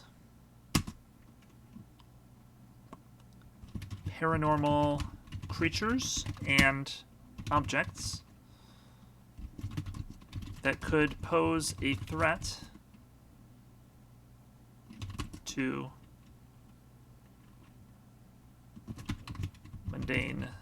the lives of mundane citizens. They are not altogether altruistic, using... Hoy, can anyone catch me up? Yeah, we've been having trouble. So we're definitely doing the case files idea that was suggested in Discord. So we're going to have each one be a creature or object or place, even, that is just weird. Probably uses old mechanics or just calls, references old magic things. But it's definitely just focused on being a weird paranormal thing in this world. So that'll be one slot of the set. Mechanics-wise, we are trying to come up with good ideas for which mechanics we want to use. We've had suggestions for various types of morph. So like the thing turns up not when you pay mana, but when it becomes the target of a spell, or whenever it's been morphed for so many turns, it'll flip face up by itself, or creatures come down face up and then they can disguise themselves, or you could have spells that you disguise a creature as a cost to play them. Are the case files reprints or not? Personally, sorcerers, I think that I'm not interested in making them reprints. I'm really excited about the prospect of designing these creatures. But if other people want them to be reprints, we could have some of them be reprints even. I think just whatever's going to fit well in the set mechanically and just from a flavor standpoint would be awesome. I like the turn face down as a cost mechanically, but I don't know how that worked flavor-wise. Yeah, so the problem we ran into, Caillou, was it was a really cool idea, but if your opponent knows what the creature is, they're not going to walk into some of the things. Like when you morph a creature up, maybe they tried to use a 3 damage spell on it, and you turn it into a 5 toughness creature. That doesn't work. They just sort of had to take the chance it would work. But if they know that this has the ability to turn itself face down, and they're not going to target it with a destroy target creature with power 4 or greater, because they know that it's not going to be a 4 or greater when you hit it. So it lost the mystery that made the mechanic of morph really interesting. At the very least, we want door to nothingness, methinks. Oh, I'm down for that. I love having weird alternate win conditions, and door to nothingness fits well. I think you want a mechanic that can tap a non-human creature you control as a cost. Call it research or something. Okay. Yeah, I had a couple ideas. Well, so someone suggested having them enter tapped as a cost, and that would sort of capture the flavor of the creature being studied. And then I had a different take on it, which was you can tap and exile the creature to create a token that's an enchantment copy of it. So it's harder to lose its ability. We could even make it like an indestructible enchantment if we want there to actually be a pretty good reason to tap and get rid of your creature. But also, yeah, that could be... Yeah, we could also try tapping a non-human creature as a cost. Could be an interesting take on it. Disguise could cause the creature to be returned to your hand, then allow you to place a card face down from your hand. Interesting.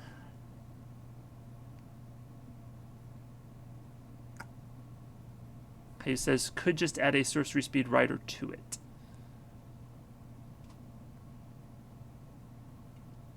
Oh, do you mean to the disguise? Oh yeah, we had a version that gains hexproof until end of turn. But with the downside of you're permanently turning this into a 2/2 unless you can find another way to turn it up. Hexproof variant was the most elegant, but it was also super busted. Double the mana value of target creature until end of turn. That is a cool case file.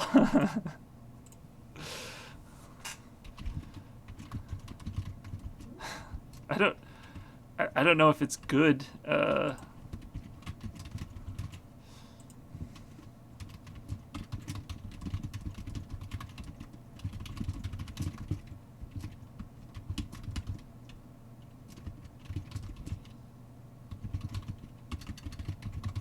Or you could say target.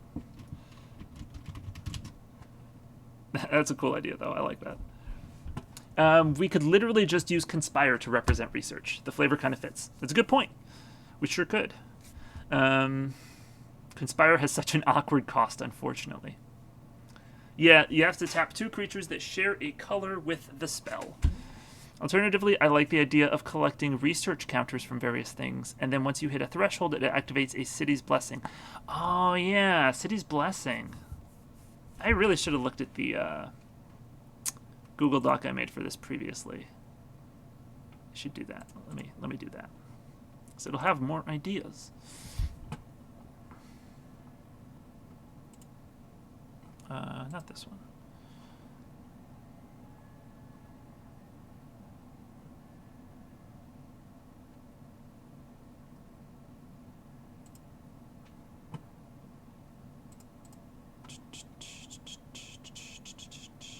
Oh, maybe it was a Google Sheet. Maybe that's why I can't find it. That's why Birth of Noctamoon did a retool of... Oh, Conspire, yep. Which was Labor. Disguise should be Black Border Cheaty Face. No. Like 1 blue, draw a card. If you're megalomaniacal, draw 2 cards instead. You get a research counter. Then, if you have 10 or more research counters, remove them all and you become megalomaniacal for the rest of the game. Sounds... oh, yep. That doubling mana value sounds like a scornful egotist reference. We're doing that with... Yes. Caillou, we did have a mechanic that was kind of similar to, collecting counters. So we could try and merge those. I've got a set that for Extended Modern? Is that what it's called? EM 2021 to 22 has 2 cards with the phrase base mana value on them. Concern. Yes, agreed. Here we go. Unnamed urban fantasy set. This is it. Okay.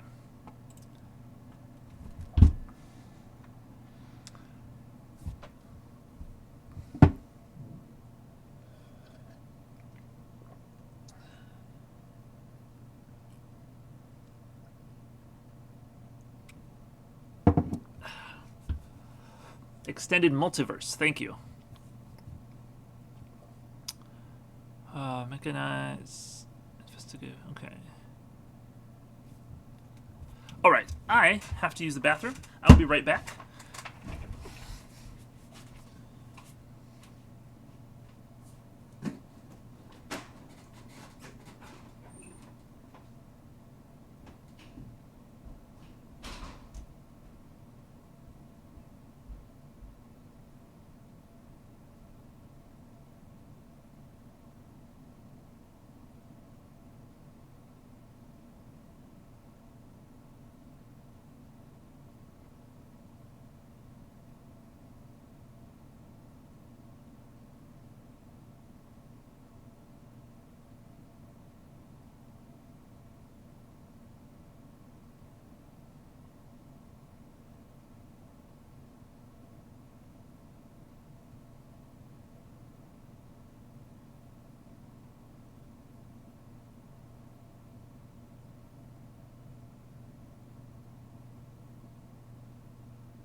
Alright, if the infiltrators are doing some sort of corporate espionage, I guess that's a good motive for them.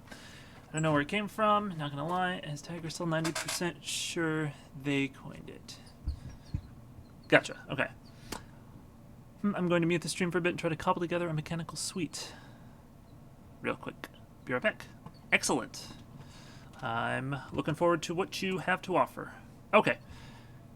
So, I had an idea for the set. So, I was going over the basically summary of the story. They're not altogether altruistic, using their captured creatures and items to enrich themselves and create new technology for themselves.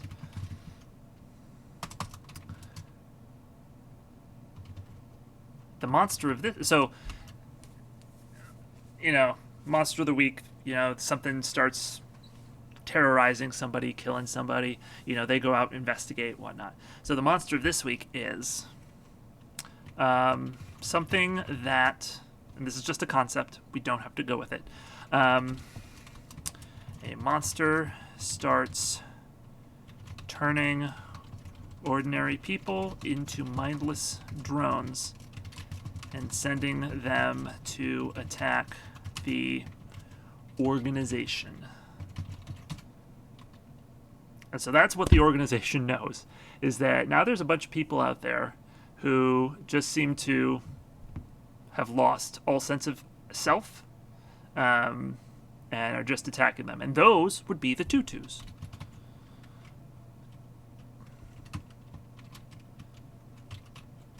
Face down creatures, yay!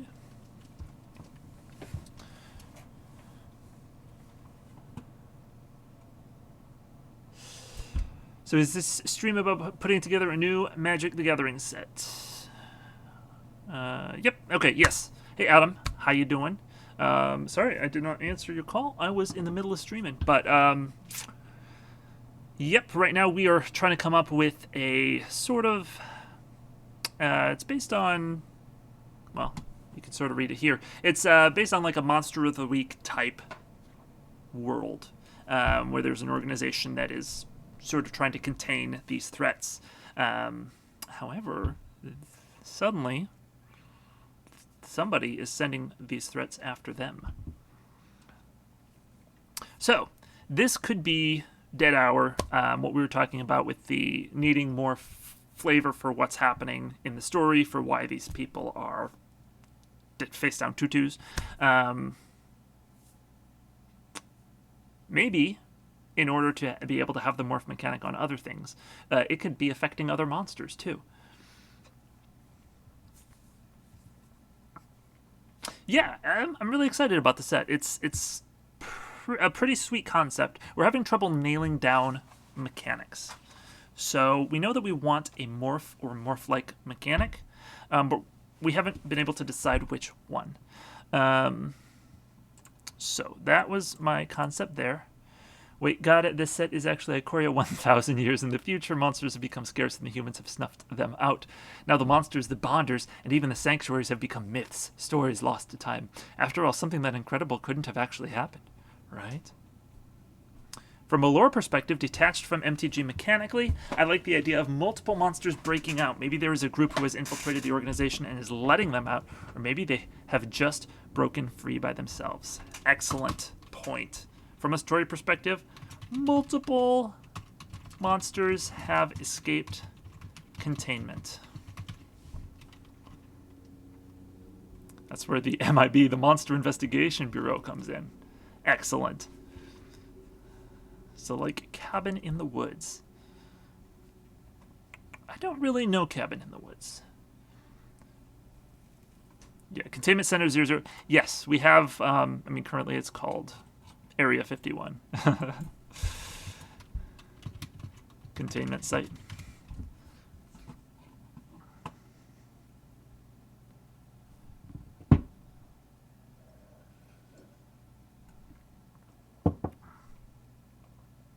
And so then I was also thinking that for our stasis mechanic, we could have things... Let's see. Oops.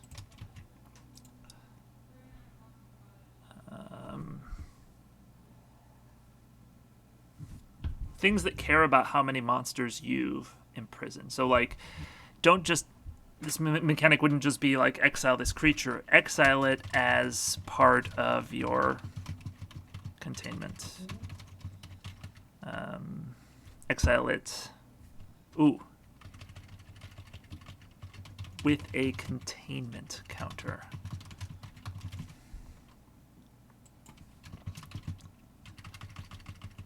So that's what this ability would be called. I can spell.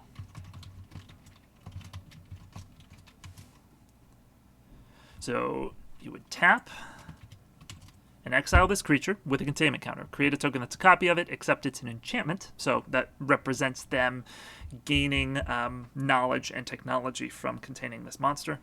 Except it's an enchantment, blah, blah, blah, activate on sorcery. And then you would have cards that care about, you know,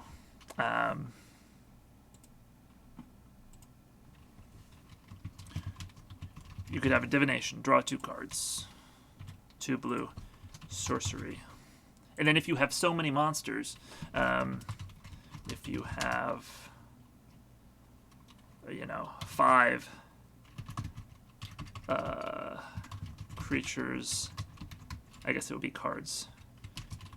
Creature cards exiled with containment counters on them.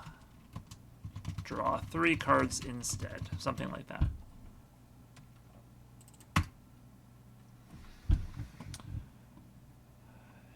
Okay, now that I've completed that, let me read back.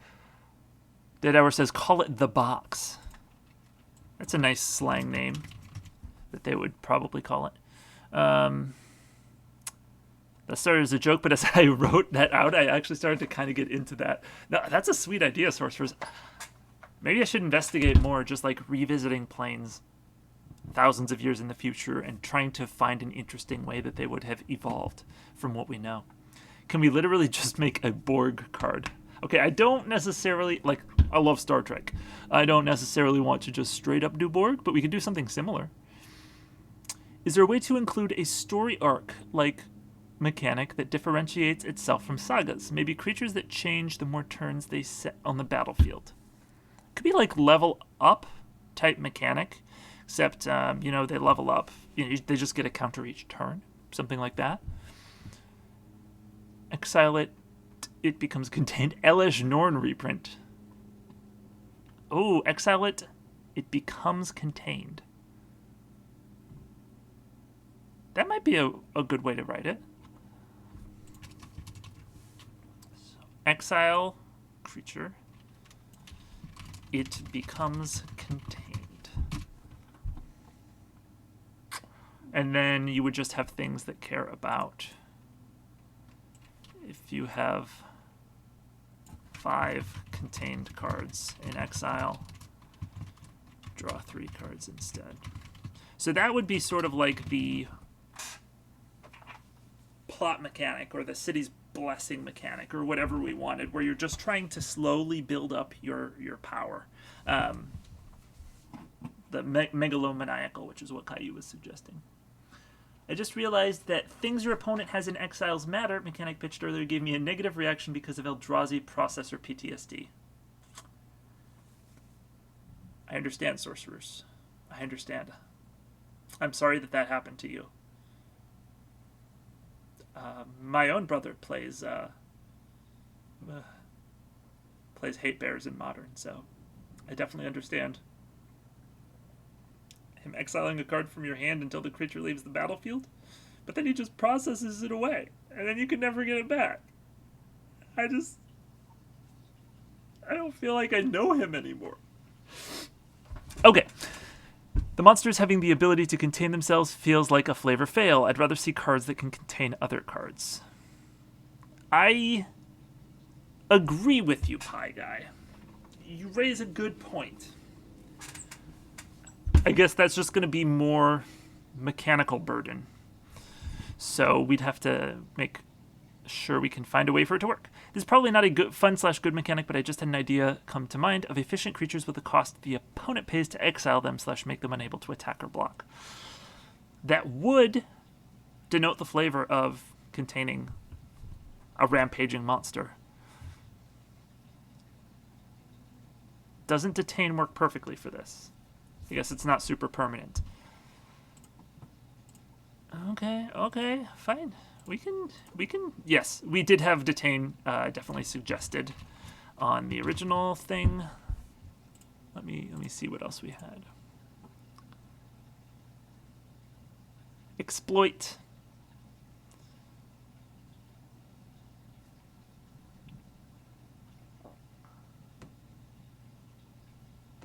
Obviously, conspiracies.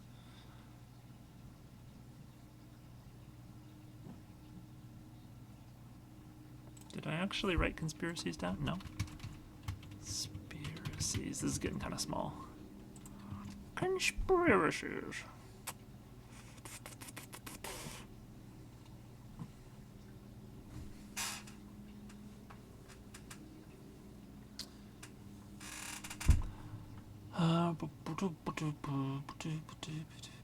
Alright, and then Caillou had said research counters from various things.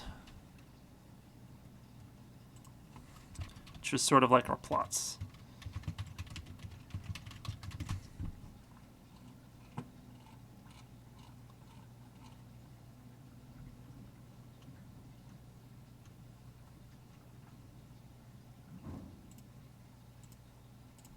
Oops.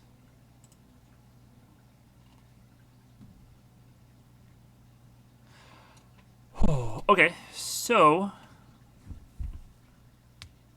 in that case, if we wanted to try and make it not so that the monsters aren't containing themselves, which is a bit of a flavor fail, I agree. We could have contain be a action word, keyword action. So we could have like a sorcery.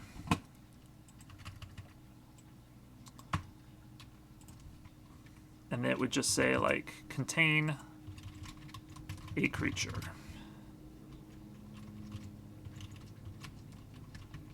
Exile it. Stuff it. It with a containment counter.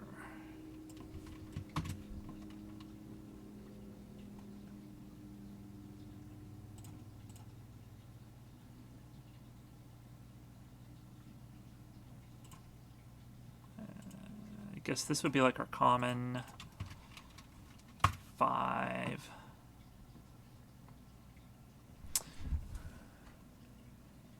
From a lore perspective, who are we in the set? Agents of the organization, hunters, just curious where we fit in the set. Both, I guess you get to pick a side. Yeah!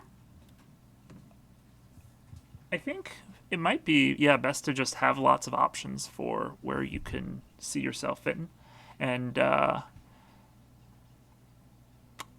just decide which side you want to be on. You know, like how in Hour of Devastation, you could play as Bolas or as not Bolas. You should probably play as Bolas. Or, in Ravnica, you get to pick which of the 5 guilds in that set you want to be. Sorcerers says, all the paranormal creatures are non-humanoid planeswalkers. Yeah, that's why we've seen so few in MTG. This is just War of the Spark.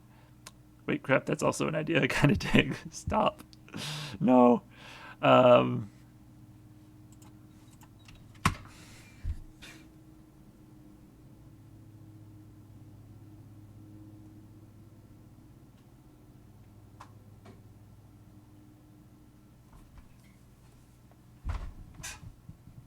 But then you could also have things like... you wouldn't just exile them from the battlefield. Contain target creature card in a graveyard. Then exile it with a containment counter. Or, I don't know if we're using containment counters or not. I don't remember. What did I say? What did I say? I don't remember. Yes, well, I did on that one.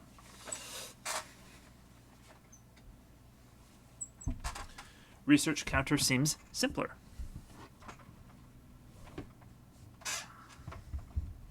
Yeah, so then this would be an A and B mechanic where you have this and then also cards that...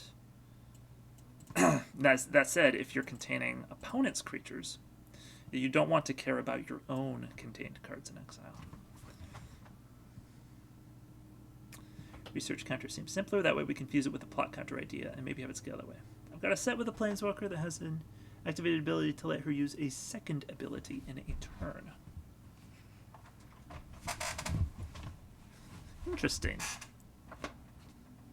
Oh, okay. This is probably replying to Pie Guy. War introduced static abilities on planeswalkers. This set will introduce non-loyalty activated abilities on planeswalkers.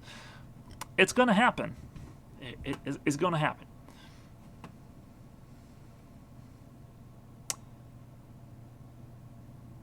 Okay. Yeah, Dead Hour, you may be right. Maybe we should just get rid of plot counters. Well, really just replace them with research counters. And get rid of the stasis thing and just replace all of that with trying to build up research counters, and then you can get benefits from them. So, good call. So, you could have, instead of this,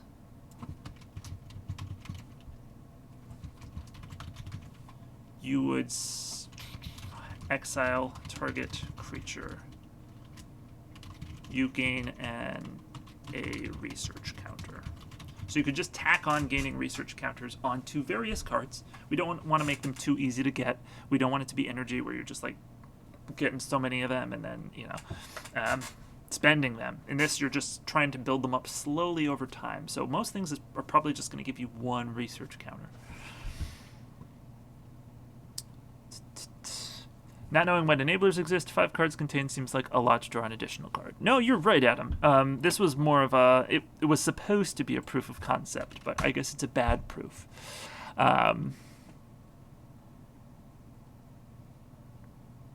Caillou says, oh yeah, same. Whenever you activate a loyalty ability of this Planeswalker, if she isn't a token, create a token that's a copy of her, sacrifice it at the beginning of the next end step.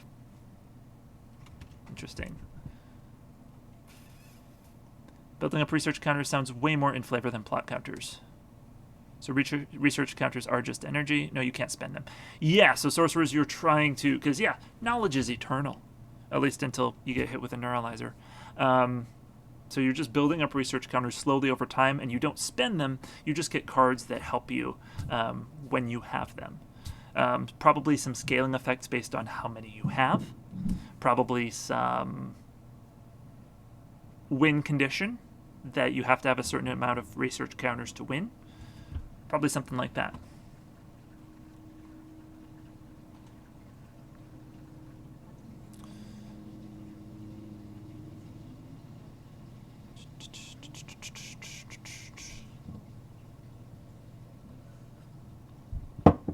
Okay, so something like this, and then search plot. So this would be, instead of that, you would want research counters. Well, research counters. And instead of cutting plot, it would be something like true understanding. That's probably not a great name, but it's okay. Installing. This would be like ransack. Counter target spell, remove a research counter from that spell's controller. So you could slow somebody else down in their research.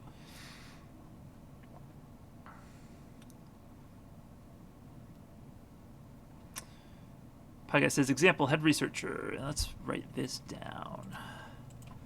3 and a blue. For a head researcher. Let's just yoink that. Whenever you cast an instant or sorcery spell, you gain a research counter. Tap, draw 2 cards, activate only if you have 4 or more research counters. Sounds like a rare to me. Oh, rip, it didn't keep my formatting. It's not too bad. Creature, human, wizard, I guess? And then this would be like a 2/3. So it doesn't do anything too much by itself. It could probably stand to have a little bit of a better stat line. Sorry for the poor wording too. Is just trying to type out a quick sample. Yeah, for sure. Just sort of an idea. I like that. This and yeah, obviously any way that you have to gain research counters like repeatedly and potentially quickly, got to be at rare. maybe uncommon. But yeah, this is a pretty cool concept. I like that.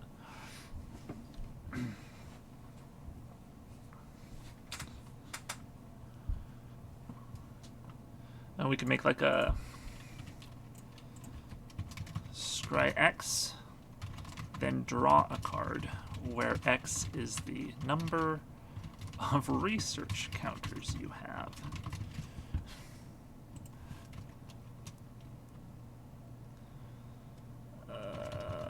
We can make it an instant. That's not just better than opt.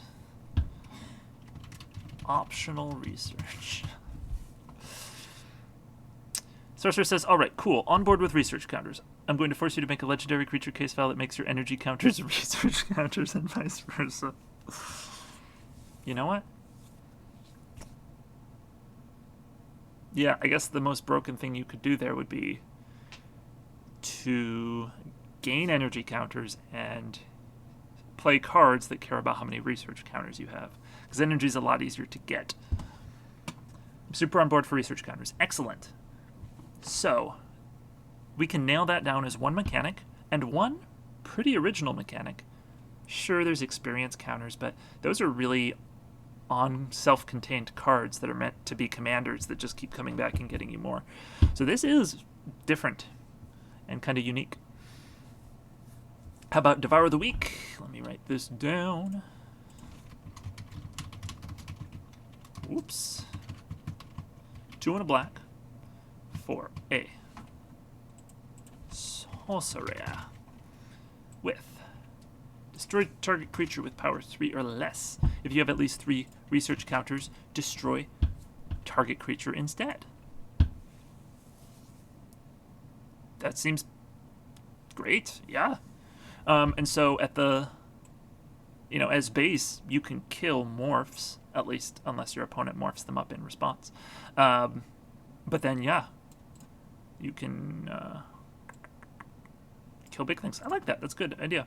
Or are we just working on blue right now? No, Adam, I just happened to, research is very blue, so the concepts I was coming up with were blue. But this is good. Blue rare creature that scales power and toughness with your research. Yeah. It's a good idea. Well, shoot. Should we just have that be head researcher? There we go. I can find it. I mean, I guess in that case it starts out pretty bad.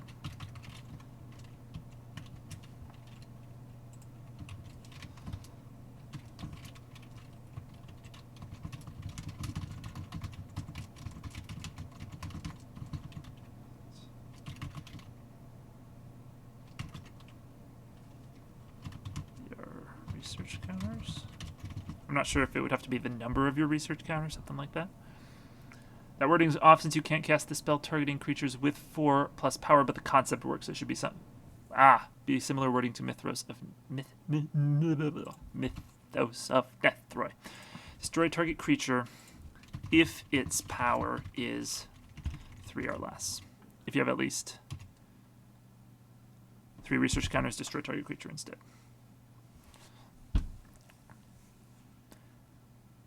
Research, let's see. Research should be in all colors but focused in Sultai, and Dead Hour says, I think it should be in Esper. White is definitely a very researchy color. Yeah, I think I agree that it should be Esper, and maybe the organization itself is Esper. Oops.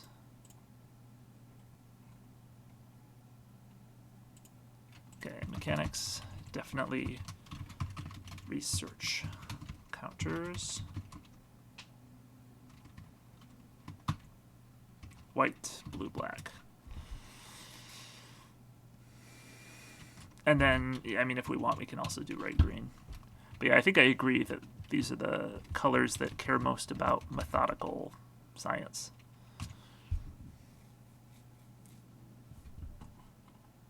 Oh. You're right, that is the Mythos of Nethroy wording. My bad. It's a lot better. Infiltrators should be red-green. So morph.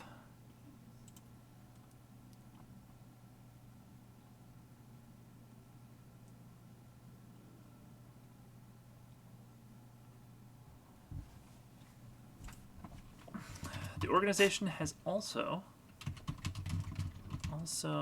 contained a planeswalker. So I don't know if that has any bearing on the story. Also, until we come up with a name for the organization, I will be calling it OWCA. Or OWCA. I'm not sure what that is. But Dead Hour does. Something like that. Let me just go on. Line OWCA. Organization without a cool acronym from Phineas and Ferb. Got it.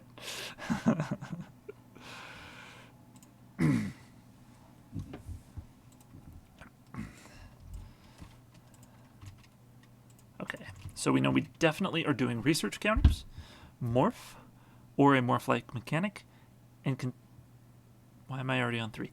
And conspiracies. 3, of course, conspiracies have their own, like, a couple different mechanics you can do with them. So, but whatever, still. The Planeswalker is Bessie. I'm hesitant. But maybe.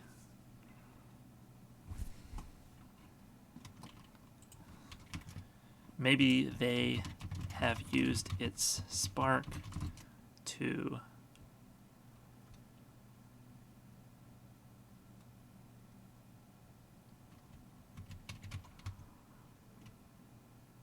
provide themselves with teleportation abilities.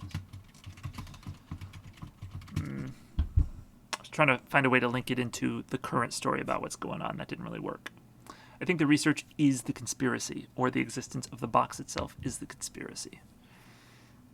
So you are not as interested in doing conspiracy counters because you think we've already sort of shown a conspiracy. Morph cycling. No. Right, more water. I'll be right back.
Pie Guy agrees. Okay. So what I'm hearing you guys say is you don't want to have the conspiracies in the set. We don't have to. Ooh, Caillou has a tentative thing. Alright, Caillou, just so you know, while you were out, we kind of merged our plot idea, your research idea, and I feel like something else, stasis idea, into research counters that you build up and then get scaling effects based on. You dropped it into the Discord channel. Excellent. Let's take a look.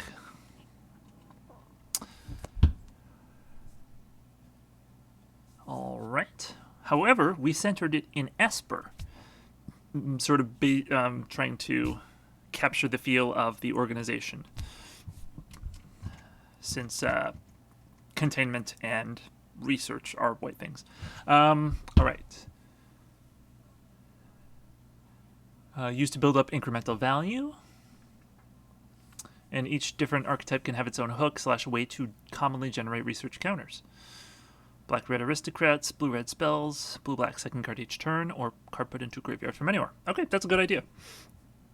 Infiltrate is morph, but you can flip them over when they are attacked and unblocked. Makes them a lot more tempo efficient / aggressive and increases the pressure on opponents to block, which can lead to tricks or other favorable trades, probably in blue-green X.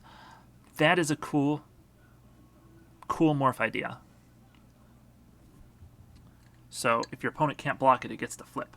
And so it's contingent on you to find ways to try and get your creatures through for damage. So it's kind of like a mini game. I like that a lot. Menagerie. It's a pseudo ability that checks if there are 5 or more creature types among creatures you control. Originally by Canterbury Egg. Adds to the feeling of weird combination of creatures from across the multiverse. Encourages playing to the board, but in a different way from Infiltrate. Green, white, black, probably intended to be the midway point between Megalomania and Infiltrate.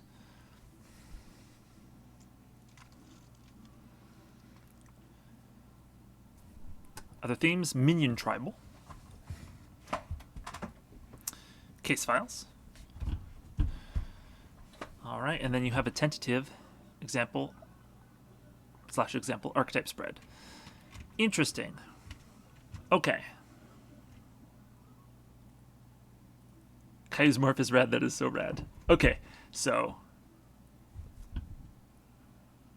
Dead Hour morph.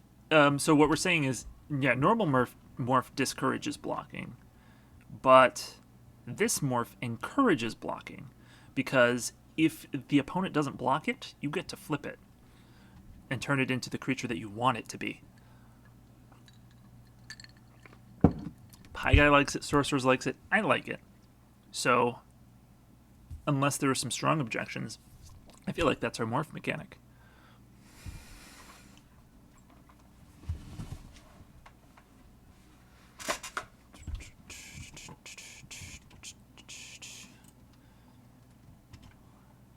All right. So,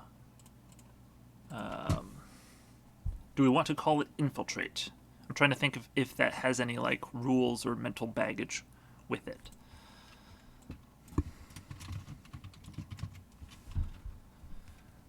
Oh, I guess I could look online. Go to Scryfall. Oh, Infiltrate.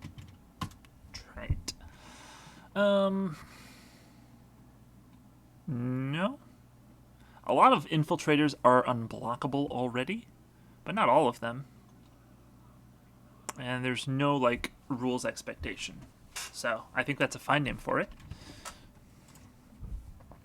I feel like I need to see a few cards with Infiltrate to really get on board with it, since it seems kind of narrow to design, but it sounds rad. Yeah, so because you can flip it for no cost, we can't have it necessarily, we can't have the creatures like be as huge when they do get flipped, because that could just result in, oh, your opponent didn't have a turn 3 blocker, well, now I have a 6/6 on turn 4, which may not sound that impressive in constructed, but in limited that can be quite good.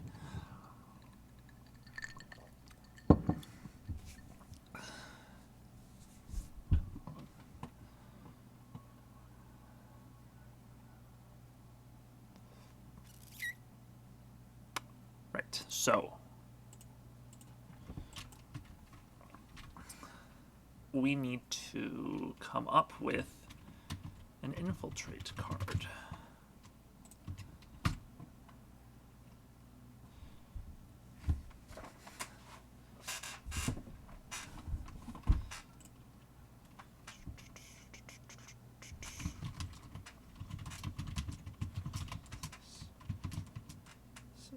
Why am I not just copying? Hold on.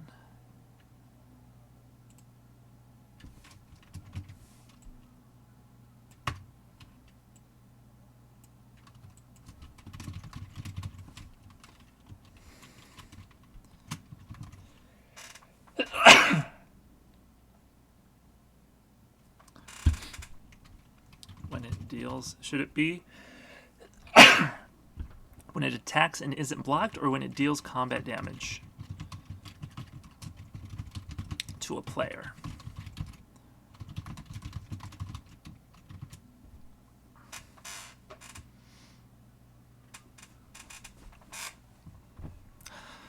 it wouldn't be I guess there would be a. I consider both, but I think attack isn't blocked. Yeah, I guess that sort of gets through the flavor of infiltrate, because you attack. If it isn't blocked, you flip it, and then boom, it got in, and now it's actually hurting you. So, okay. I don't know if I worded that very well, explained that well. I'm feeling mentally slow today, but I think I agree. Let's see, when it attacks and isn't blocked, turn it face up. Attacks and isn't blocked is more flashy and swingy. Deals combat damage is safer, but who likes playing it safe? Well, yeah, I mean, obviously then we can have when it deals combat damage to a player effects, like a ninja. One thing for this, I suspect, is having on-cast trigger / powerful ETBs on the more expensive ones, so if you draw them late game, you still get a back-breaking effect, but you can also play them early on as a morph and just get a nice above-curve body when they are blocked. That's an interesting idea.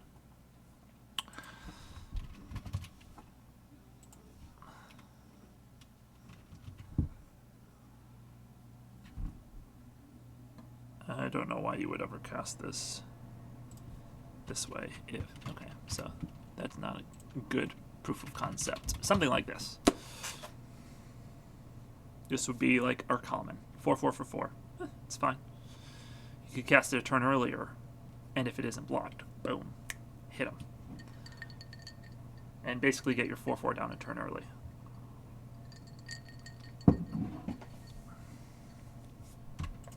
I mean, so that would probably just be about this guy's only mechanic. It's fine. Infiltrate. Now, being sneaky isn't necessarily something green feels particularly good at, though. So even though mechanically we kind of need it to be green, flavorfully, I don't know if it works that well.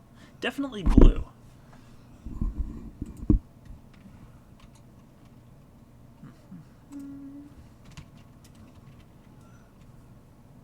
I think you want a cost associated with turning the creature up still. Could reflavor for sure, something more cryptidy.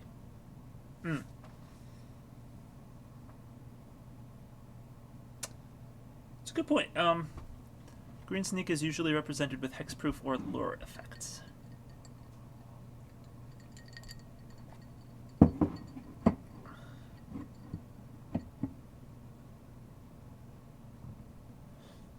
The mechanic looks interesting. Should walls not be included? Oh, you mean like, or if it is blocked by, but only by a wall? Flavorfully, that's probably fine, but mechanically, I think it just adds a lot for a little gain. It can be 0 for things, but otherwise you can't really make big creatures with everything being free. Yeah, that's what I was saying, sorcerers, but yeah, maybe adding a cost could be worthwhile.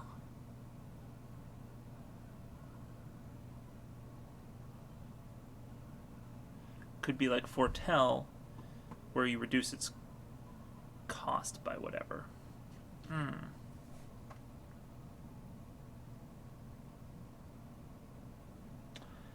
Now, Adam says, I think there needs to be a way to manually flip it over.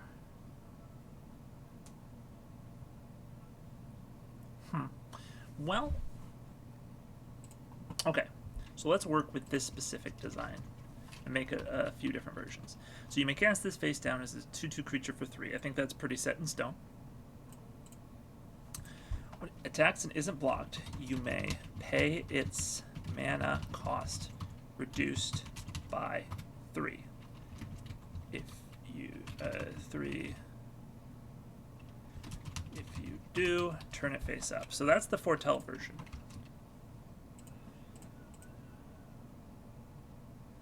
I wasn't saying a manual way, I was saying a cost on the ninjutsu trigger. Yeah.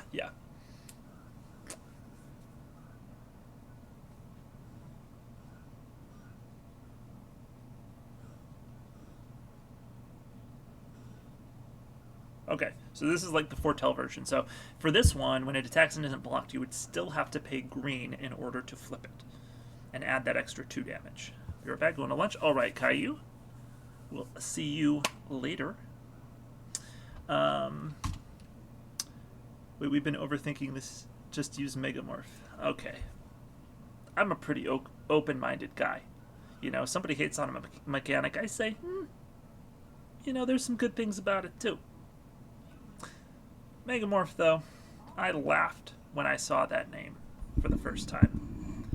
It was not a good name. Mechanic, I guess, was fine, but... okay.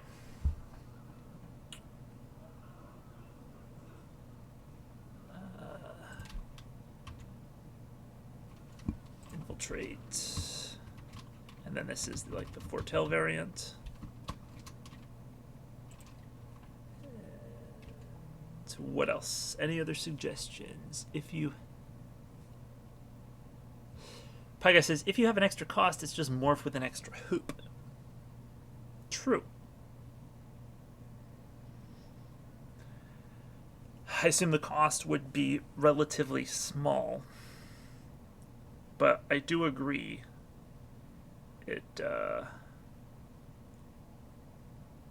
Yeah, I think the problem that Sorcerers is saying is that all infiltrate creatures are 2/2s for 3.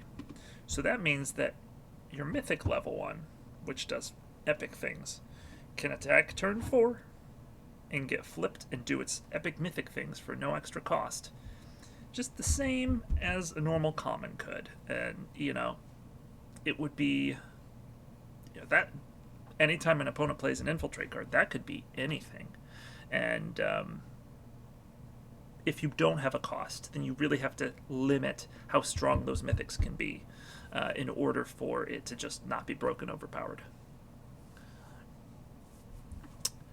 Sorcerer says, I don't mind Megamorph too much. I don't mind the mechanic. I thought the name was quite silly. But not for this set, yeah. Megamorph design should have cared about things like the creatures having a counter or the creature's power and toughness. The mechanic is the worst, but was not helped by the designs using it. I assume you meant to say it's not the worst.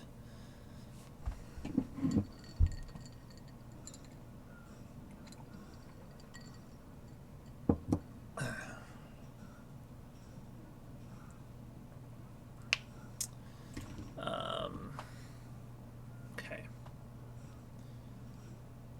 Infiltrates.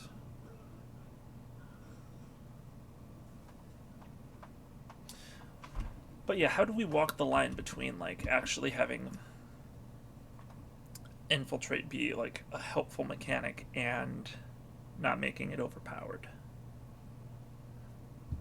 Attacks. So I mean, pretty much every game, if you're playing infiltrate cards, you're going to play one on turn 3, try and get in with it on turn 4. So by turn 4, you could be having literally any flipped face-up infiltrate card, and so we need to make sure that those are fair.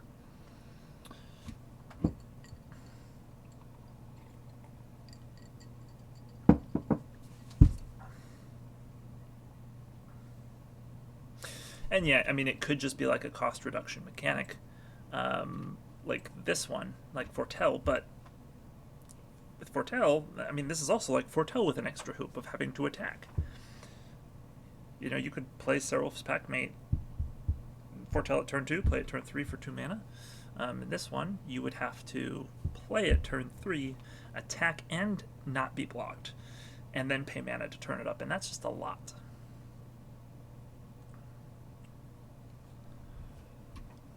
I was going to suggest the infiltrate cost for initially okay and being varied, but they probably too easily give the creatures away.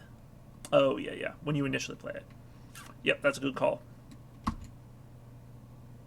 So, yeah, I think it does just need to be 3.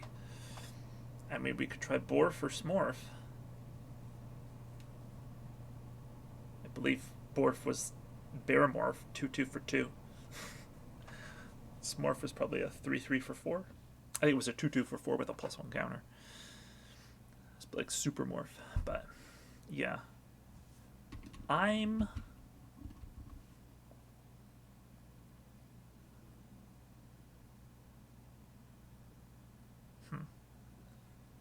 Is there any way to wind back the need to attack?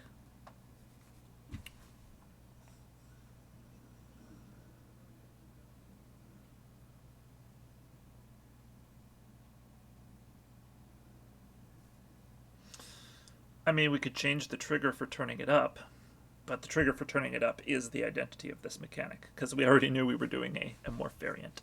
But I'm willing to hear other options.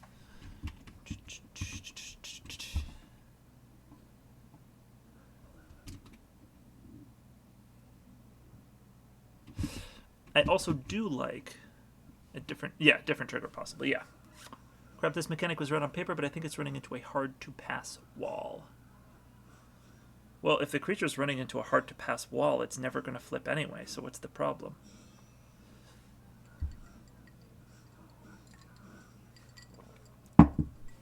Now, that said, I do like the fact that it's an aggro mechanic, because that contrasts with the late-game research mechanic, and you usually want to have a bit of both, so that you're not just... so that your format's balanced.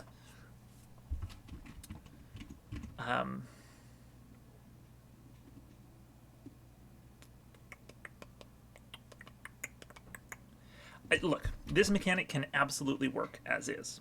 We just have to be very careful about not making the creatures too powerful, and we probably just want to give them specific, like, on-flipped trigger abilities that, well, again, you don't have to pay for those abilities any more than the 3, so we would have to make them pretty uniformly powerful. So it can work, it would just be a very restrictive mechanic.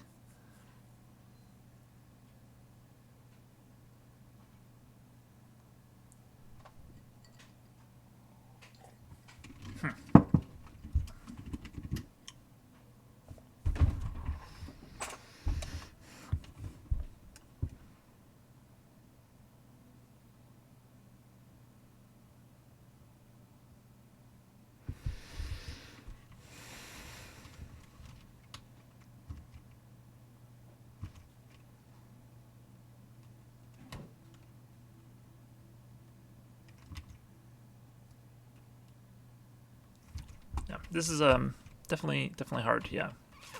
Either way we go with it, I'm running into a wall on. Like, we could make it work, but is it worth it?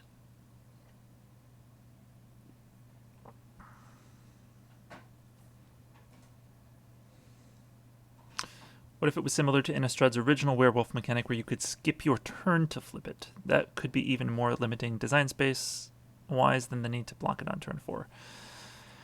Yeah, I think with that you still have the issue of it costs the same to flip up every single creature, which means that the ability of every single flipped creature needs to be relatively equal.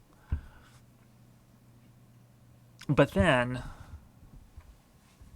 you're running into the problem of, well, if you're going to tack on a cost, so you do have to pay and can therefore have different levels of abilities, then at that point, why are you not just playing Morph?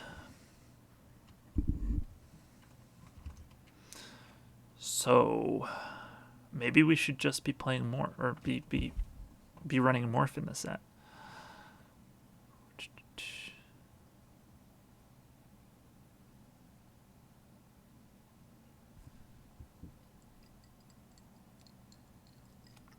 Of course, Morph is another... It's kind of... Is it a late game mechanic? I mean, it makes sure that you generally always have something to play on turn 3. The best low and dirty solution would be to make it when the creature is blocked rather than isn't blocked, but then the flavor isn't there and it still has the costing issues of the current version. Yeah, I think we should just go Morph. Look, I really liked the idea when I first saw it, but yeah, logistically, it's not working out. And because, well, we have one pretty original mechanic in research counters. I'm sure other people have done it, but we've designed it for ourselves. It's not based on any like existing magic mechanic. So we already have a bit of originality.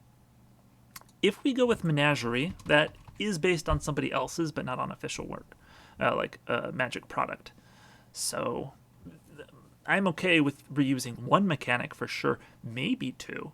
But I just wanted to make sure we had some originality. And as it turns out, there aren't a lot of ways to take Morph that work well, but that are original, which is interesting.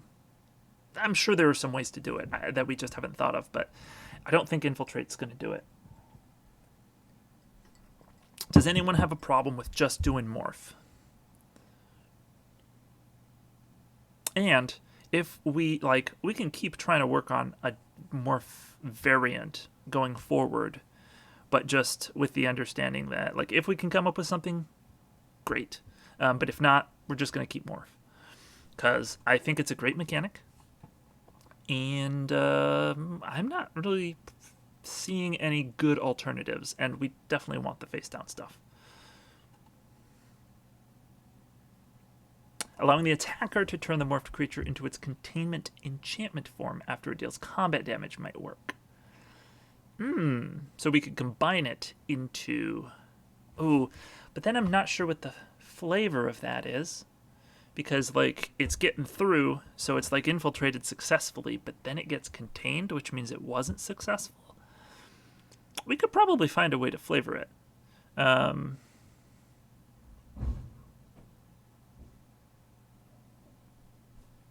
mean, we could flavor it as the monster gets through for damage, but then runs off into the night. But you still learned from its attack, so you're able to sort of replicate its abilities. Maybe a bit loose, but since we do sort of have the containment, we'll be flavoring a lot of the research cards around containment. I'm okay with not trying to, show that in any other abilities. Here's a wild suggestion. What if it was reverse morph, where if your opponent can fulfill its condition, it's just a 2/2 on the board. So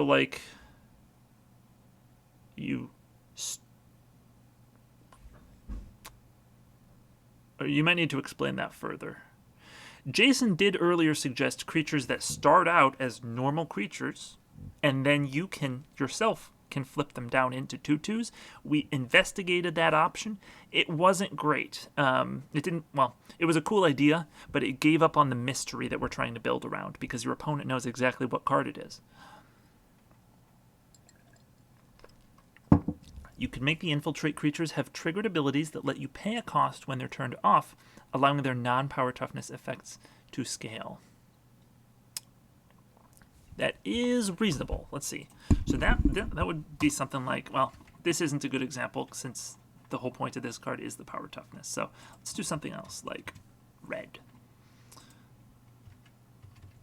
And it turns into, I don't know, a 3/3. And then when this card is turned face up, you may pay 2 red. If you do, card name deals 3 damage to any target. Or this could be our Kavu for the set, so it could be 4/2. Deals damage equal to its power.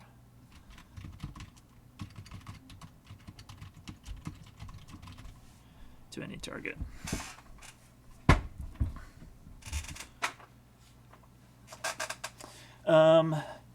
So it's Adam says it's a 5/5 for 3, but if your opponent has 5 or more cards in hand, it's a 2/2.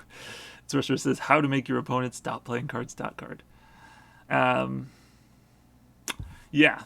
So no, Adam, it's a good suggestion. I really like the trying to flip the mechanic on its head idea. But yeah, again, we did try to design some cards with that, and we couldn't come up with anything that we liked. Not quite like what you're saying. But a similar sort of option.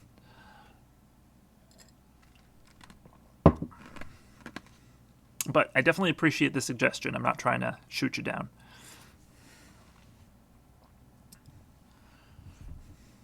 Okay.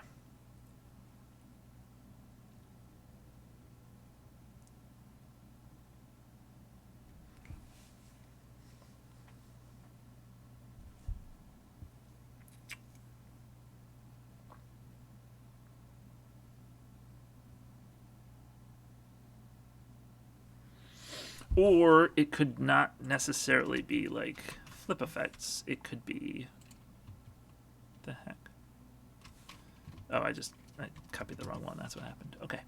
It could be just like it has... Say this is blue.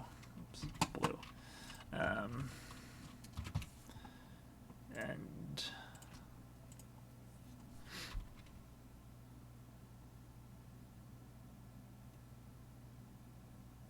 Of course, if the mechanic is really that big and impressive, then why would it not? Why would you not just play it face up in the first place?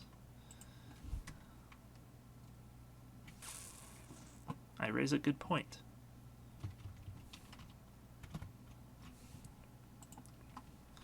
I was thinking it could be like an activated ability, like for blue, you know, tap. Draw 3 cards, whatever you want to do, or gain control.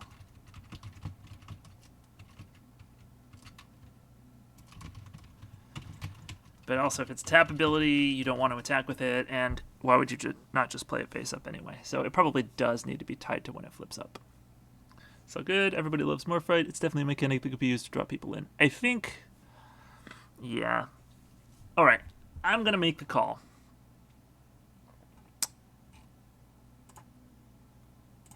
This version could work, but at that point, we could just be doing normal morph. So, I'm going to say we're doing morph, straight up morph, but with the option that if anybody wants to try and come up with a better version and try it out later on down the line, I'm open to it. I would love to have a good morph variant. But for now, just to have it set in stone, relatively, just to have a basic idea, understanding of what our cards are going to be, our mechanics are going to be, rather. I'm going to say we're doing morph, and that's going to be in definitely green.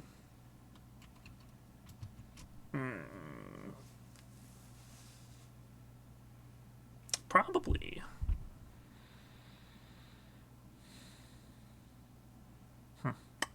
Guess what colors? I mean, we could do like Teamer, we could do Sultai.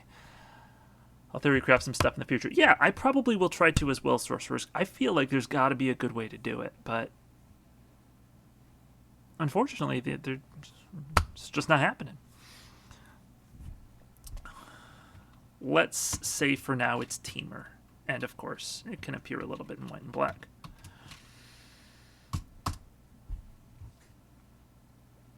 And then Caillou also suggested Menagerie.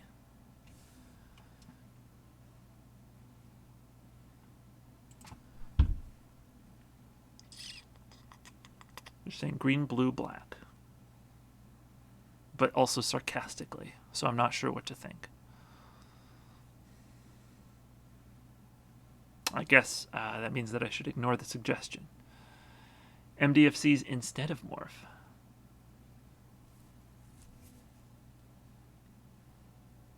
You raise an interesting point. We've talked about MDFCs, and we did design one, in fact. But it fills the same role as morph, at least flavorfully and kind of mechanically, so we shouldn't have both, probably.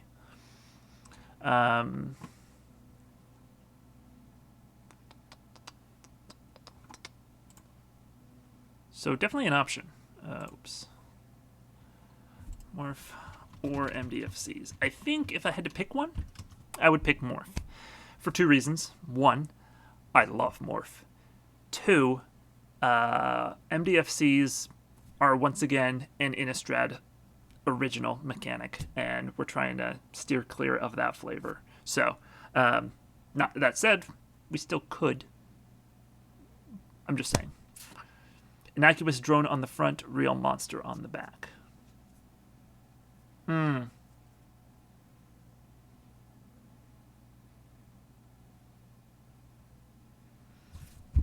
Would those innocuous drones happen to be 2/2s for 3 that are colorless?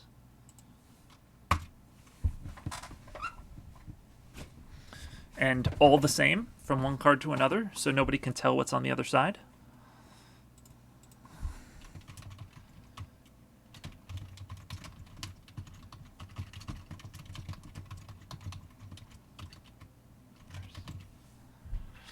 Or you could do Ampalo's land-caused creatures / creature that created / lives in land thing. Okay, so it's like a land that is a creature, or has creatures coming out of it. It could be 2/2 for 3. I guess I'm trying to figure out, like, would we have several cards that are dual-faced, wherever it is, and all the front sides are exactly identical, and the back side, it doesn't have to be 2/2 for 3, but the front side would be identical, and the back side would be something different, and you have no idea what.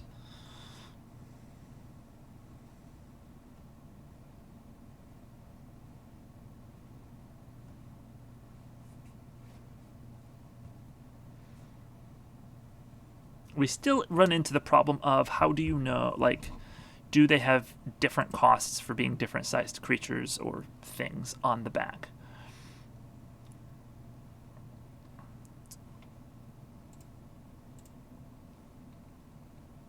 Okay, well, we're getting close to the end of our time, and I do sort of want to address our other potential mechanics. How do people feel about Menagerie, which is what Caillou suggested? It's a pseudo ability that checks if you have 5 or more creature types among creatures you control. That one also seems like it's going to play a bit slower. I'm not sure how I feel about it. Seems like it could be interesting. I don't know. I don't think it would be like the feature mechanic or anything.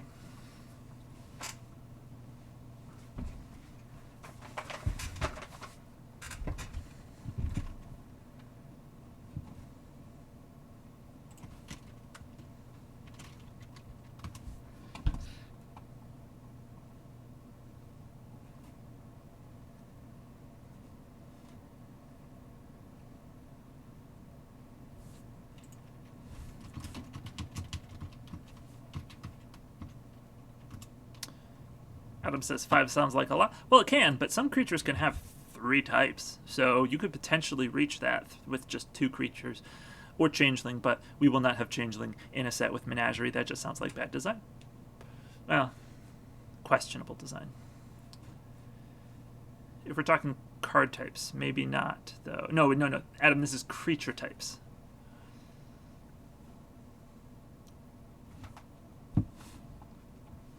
I know you can't see it on here. Let me make a card with it.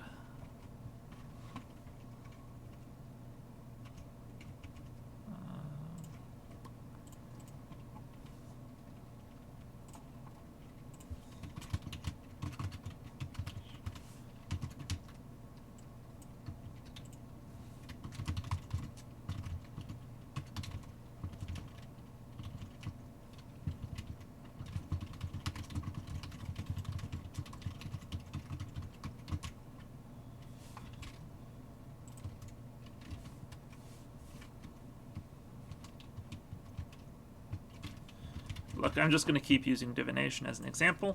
I mean, I don't have to. Let's make this one 4 mana instant, actually, just to be a little different. Draw 3 cards instead. Again, proof of concept. I'm not saying this has to be a card.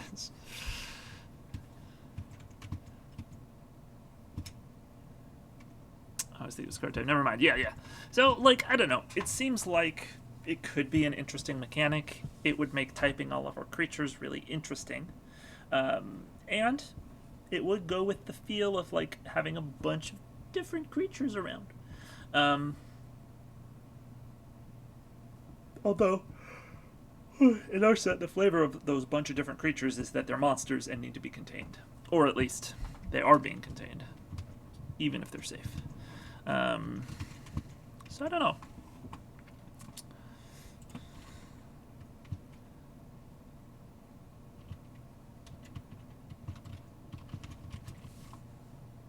So that's one option we had. What other suggestions have we had?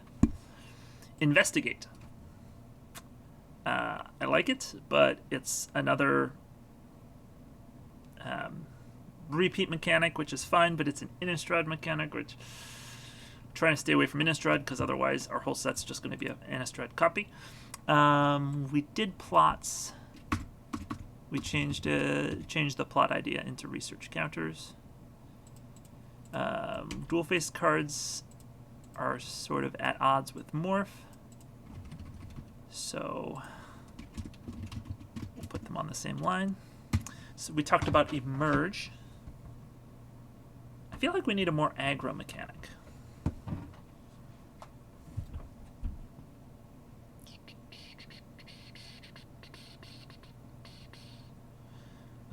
Somebody suggested Skulk.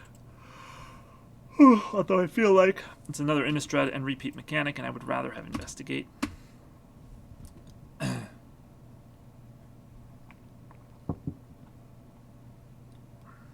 Spellmorph. Well, that goes on Morph. Detain. It's a bit slower. Conspiracies, people didn't seem as interested in doing. And Imprisonment, we captured that with research. So that's most of our suggestions. Hello, Caillou. Welcome back. We decided to just make a judgment call and go with Morph. However, I am open to going forward. If people come up with more ideas for ways to make a different Morph mechanic, I'm down to try it. Daunt keyword finally. Well, it's kind of aggro. I'm not opposed to keywording Daunt, which is this creature can't be blocked by creatures with power 2 or less. I mean, that adds an extra layer to the Morph conversation. So it could be interesting. It might encourage you not to play your Morphs, though, which could be... I don't know. It could create better or worse gameplay. I'm not sure. But yeah, so if people can come up with better Morph variants going forward, I'm down to try them. But for now, we're just going to stick with Morph. And then we also have research counters, obviously. And so we want basically one more main mechanic, probably, aside from Monster of the Week. Although we don't have to, but one more sounds about right. Probably a minor one. We were discussing whether we wanted Menagerie. It sounded interesting, but not super exciting. I think the main thing is what do Daunt or Skulk add to proactive gameplay patterns is my feeling. I feel keyworded mechanics should have good hooks.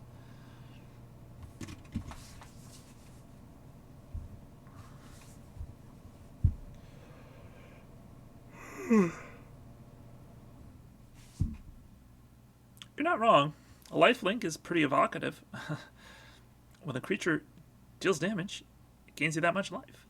Daunt is, yes, it's like scaring small creatures, but it's less, I think, basic and clear. Do agree that we need an aggro mechanic. Excellent.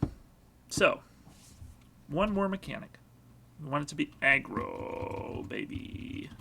Or, I don't really care for aggro. I prefer late game controlled value type decks, so we could just make the whole set that.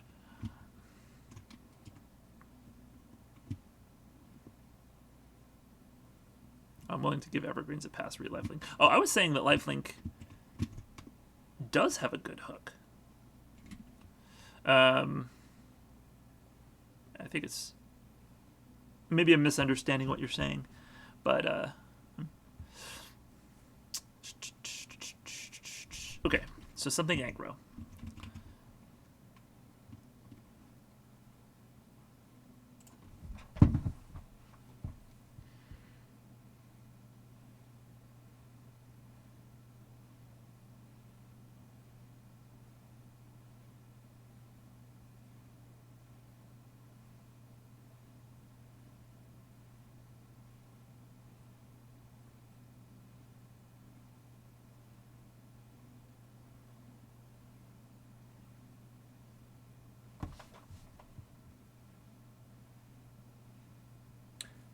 +1/+1. We haven't decided on like counters yet. You know, most sets usually have to decide between +1 counters and -1 counters. Um, we haven't decided because we don't have any mechanics with them. So if we're trying to get aggro, we could go with a +1 counter mechanic. Well, by hook, I mean like stuff you can build around / off of. Like with Morph, all of a sudden you have this 2 power toughness threshold that matters, nameless, colorless, typeless creatures, and of course the big thing of turning permanents over. Okay, those are all dope hooks. Yeah, okay, so like they give you a bunch of interesting ways to care about them. Yeah, I agree with you. And you're right, Lifelink doesn't have that. A lot of the, of course, evergreen keywords don't, because they're just supposed to be simple and not particularly interesting, except when combined with stuff.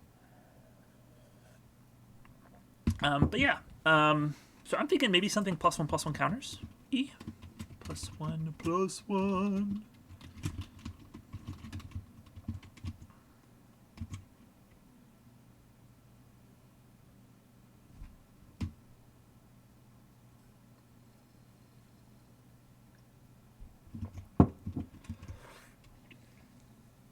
Okay, so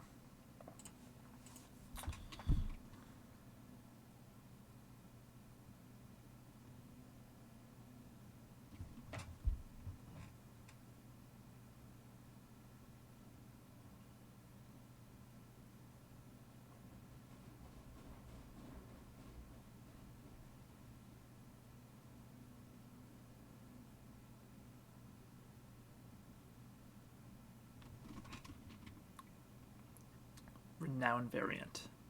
Okay. Mechanic related to switching power toughness or something like the scrapped joust mechanic. Call it cryptic or something. What was the joust mechanic? I don't remember that one.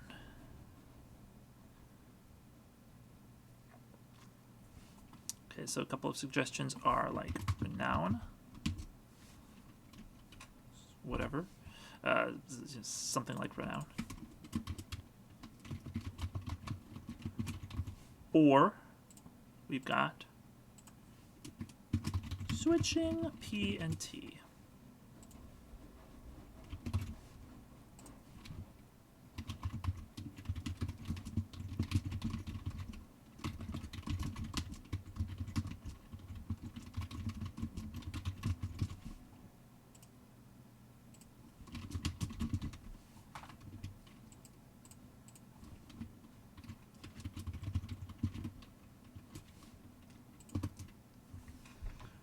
Something like that.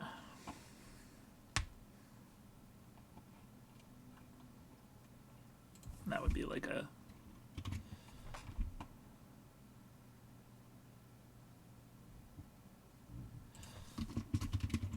Another route to take aggressive is to maybe something that's the reverse of foretell / morph. AKA you get the creature or spell immediately for a reduced cost, but you are forced to pay the made up for cost at a later turn in some form.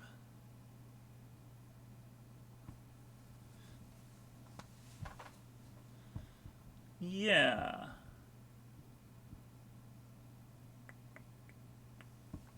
Just N. When this creature attacks and isn't blocked, it gets +0/+N until end turn. If it isn't blocked, it gets +N/+0 instead.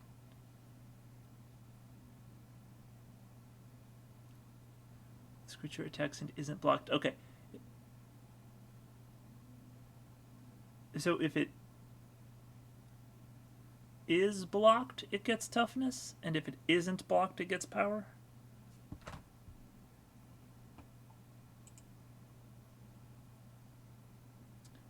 I think the first isn't is supposed to be an is. Okay, that's what I was thinking as well. Okay, so if it is blocked, it gets toughness to survive. Interesting. Was that something that they tried for Eldraine, I assume?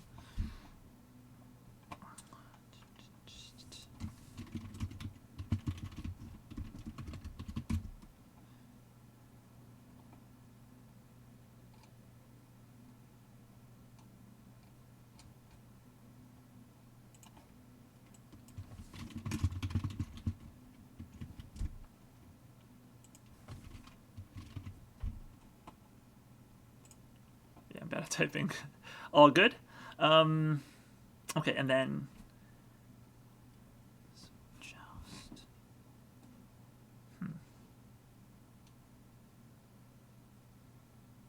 So yeah, we could try joust or reflavor it. Yeah.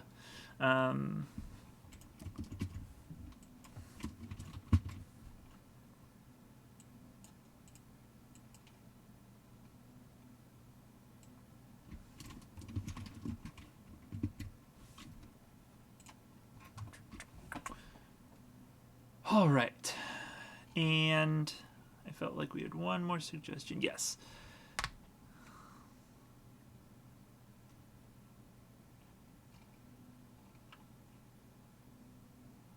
You said you get an aggressive creature now but pay a cost later.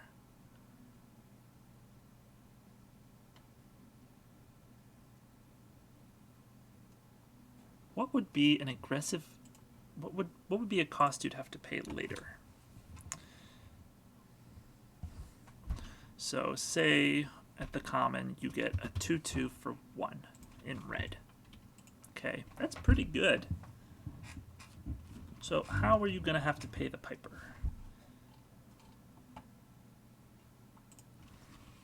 Well, there's the smog mechanic, or pollute, or whatever, that puts like a token on top of your deck that you have to pay 2 mana to draw a new card. It could be like a token that gives you a minor negative effect, lose 1 life each turn or something, and that you can pay 2 to sacrifice or something. Okay. So it would be like... How would we flavor this?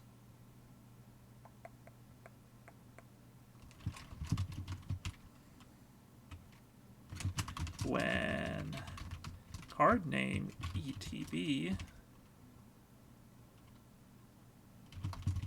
take a wound.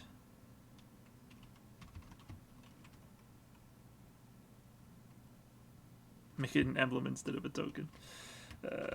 Create an artifact token. Would be called a wound artifact token with, at the beginning of your upkeep, lose 1 life.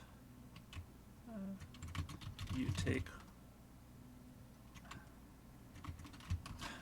wound, deals 1 damage to you, and 2 sacrifice, destroy wound, something like that.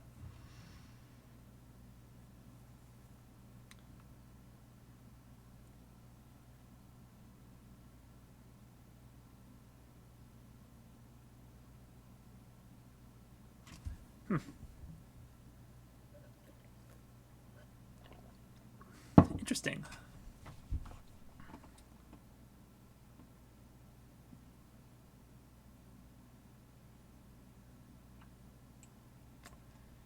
Does this have... That's kind of interesting. Does it have any application, like a combined synergy with any other mechanic that we're going for? Research counters... I mean, not unless you just straight up combine the mechanics, you know, take X wounds to gain X research counters or whatever. And then morph...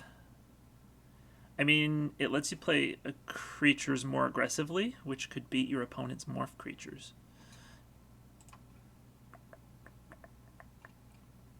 But any aggro mechanic is probably going to do that. Is help you beat your opponent's morphs. So...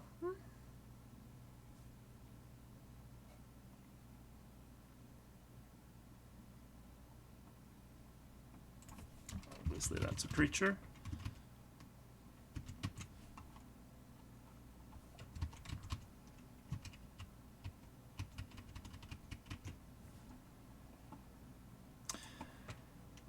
Wait, why not just straight proliferate or a proliferate variant and then some generic unkeyworded things that give your creatures counters? Yeah, so obviously proliferate works well with research.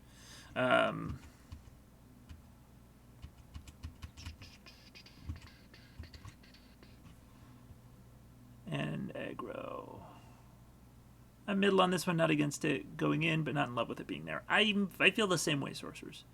I love proliferate to death, please, yes. Okay. And then some generic unkeyworded things that give your creatures counters. Okay. Yeah, we could do that. It will be a second returning mechanic. So, just something to keep in mind. Which our Monster of the Week is kind of like an original mechanic, so I'm okay with that. But, all right.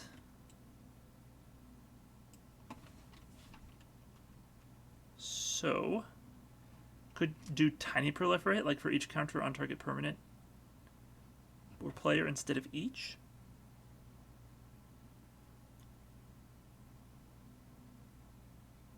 For each counter on target permanent or player instead of each? Oh, yeah, instead of one. Yeah, okay. So you proliferate one thing instead of everything. And then proportional cost adjustments to make up for it. The Kaladesh proliferate. Is that like from Kaladesh 2.0 sorcerers? Is that a mechanic you had there?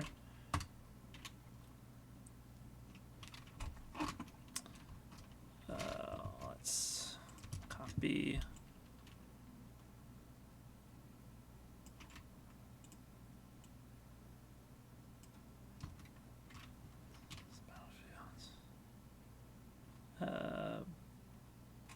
Bolster's already a word.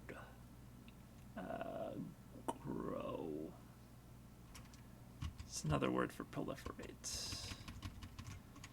Thesaurus time. Propagate. Reproduce. Snowball. Multiply. Generate.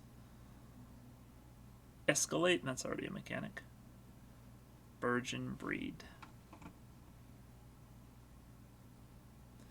Is Monster of the Week going to be an actual mechanic or just an overall theme? I think it's going to be a theme. I think that we gave up on giving our Monsters of the Week like a unified mechanic when we chose to mostly put them in the case file slot. So that's sort of their unifying thing. But a lot of them will like a lot of our morph creatures will also probably be mechanics. Not all of them. I think some of those will be like cultists or government agents with their own agendas or, you know, whatever. But yeah, I don't think we have an actual like Monster of the Week mechanic. Though we could. I mean, we could make like a monster side deck.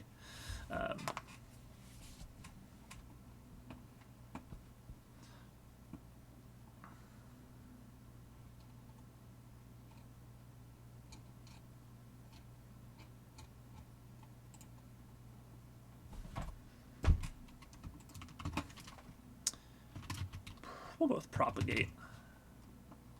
Sounds like proliferate. Propagate.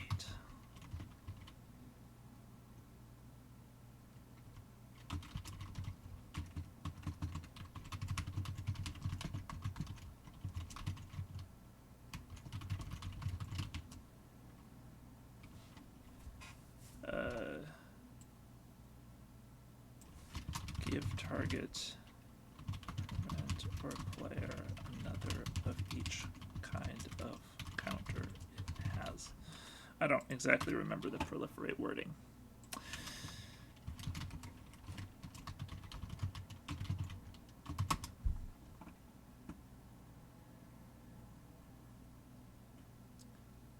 Yeah, choose any number of permanents or players, then give each another counter of each kind already there. Give another counter of each kind already there.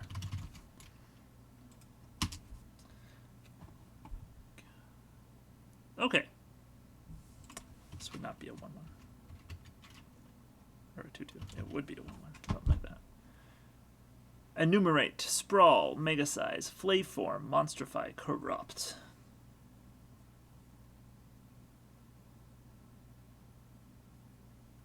Monstrify. Okay. Okay. I feel like... Well, we've definitely gone past time. I was meaning to end around 4, but I did really want to try and nail down 3 mechanics. Propagate doesn't have to be the name. I'm open to other stuff, but... we can try this mechanic out. It does work with research counters. If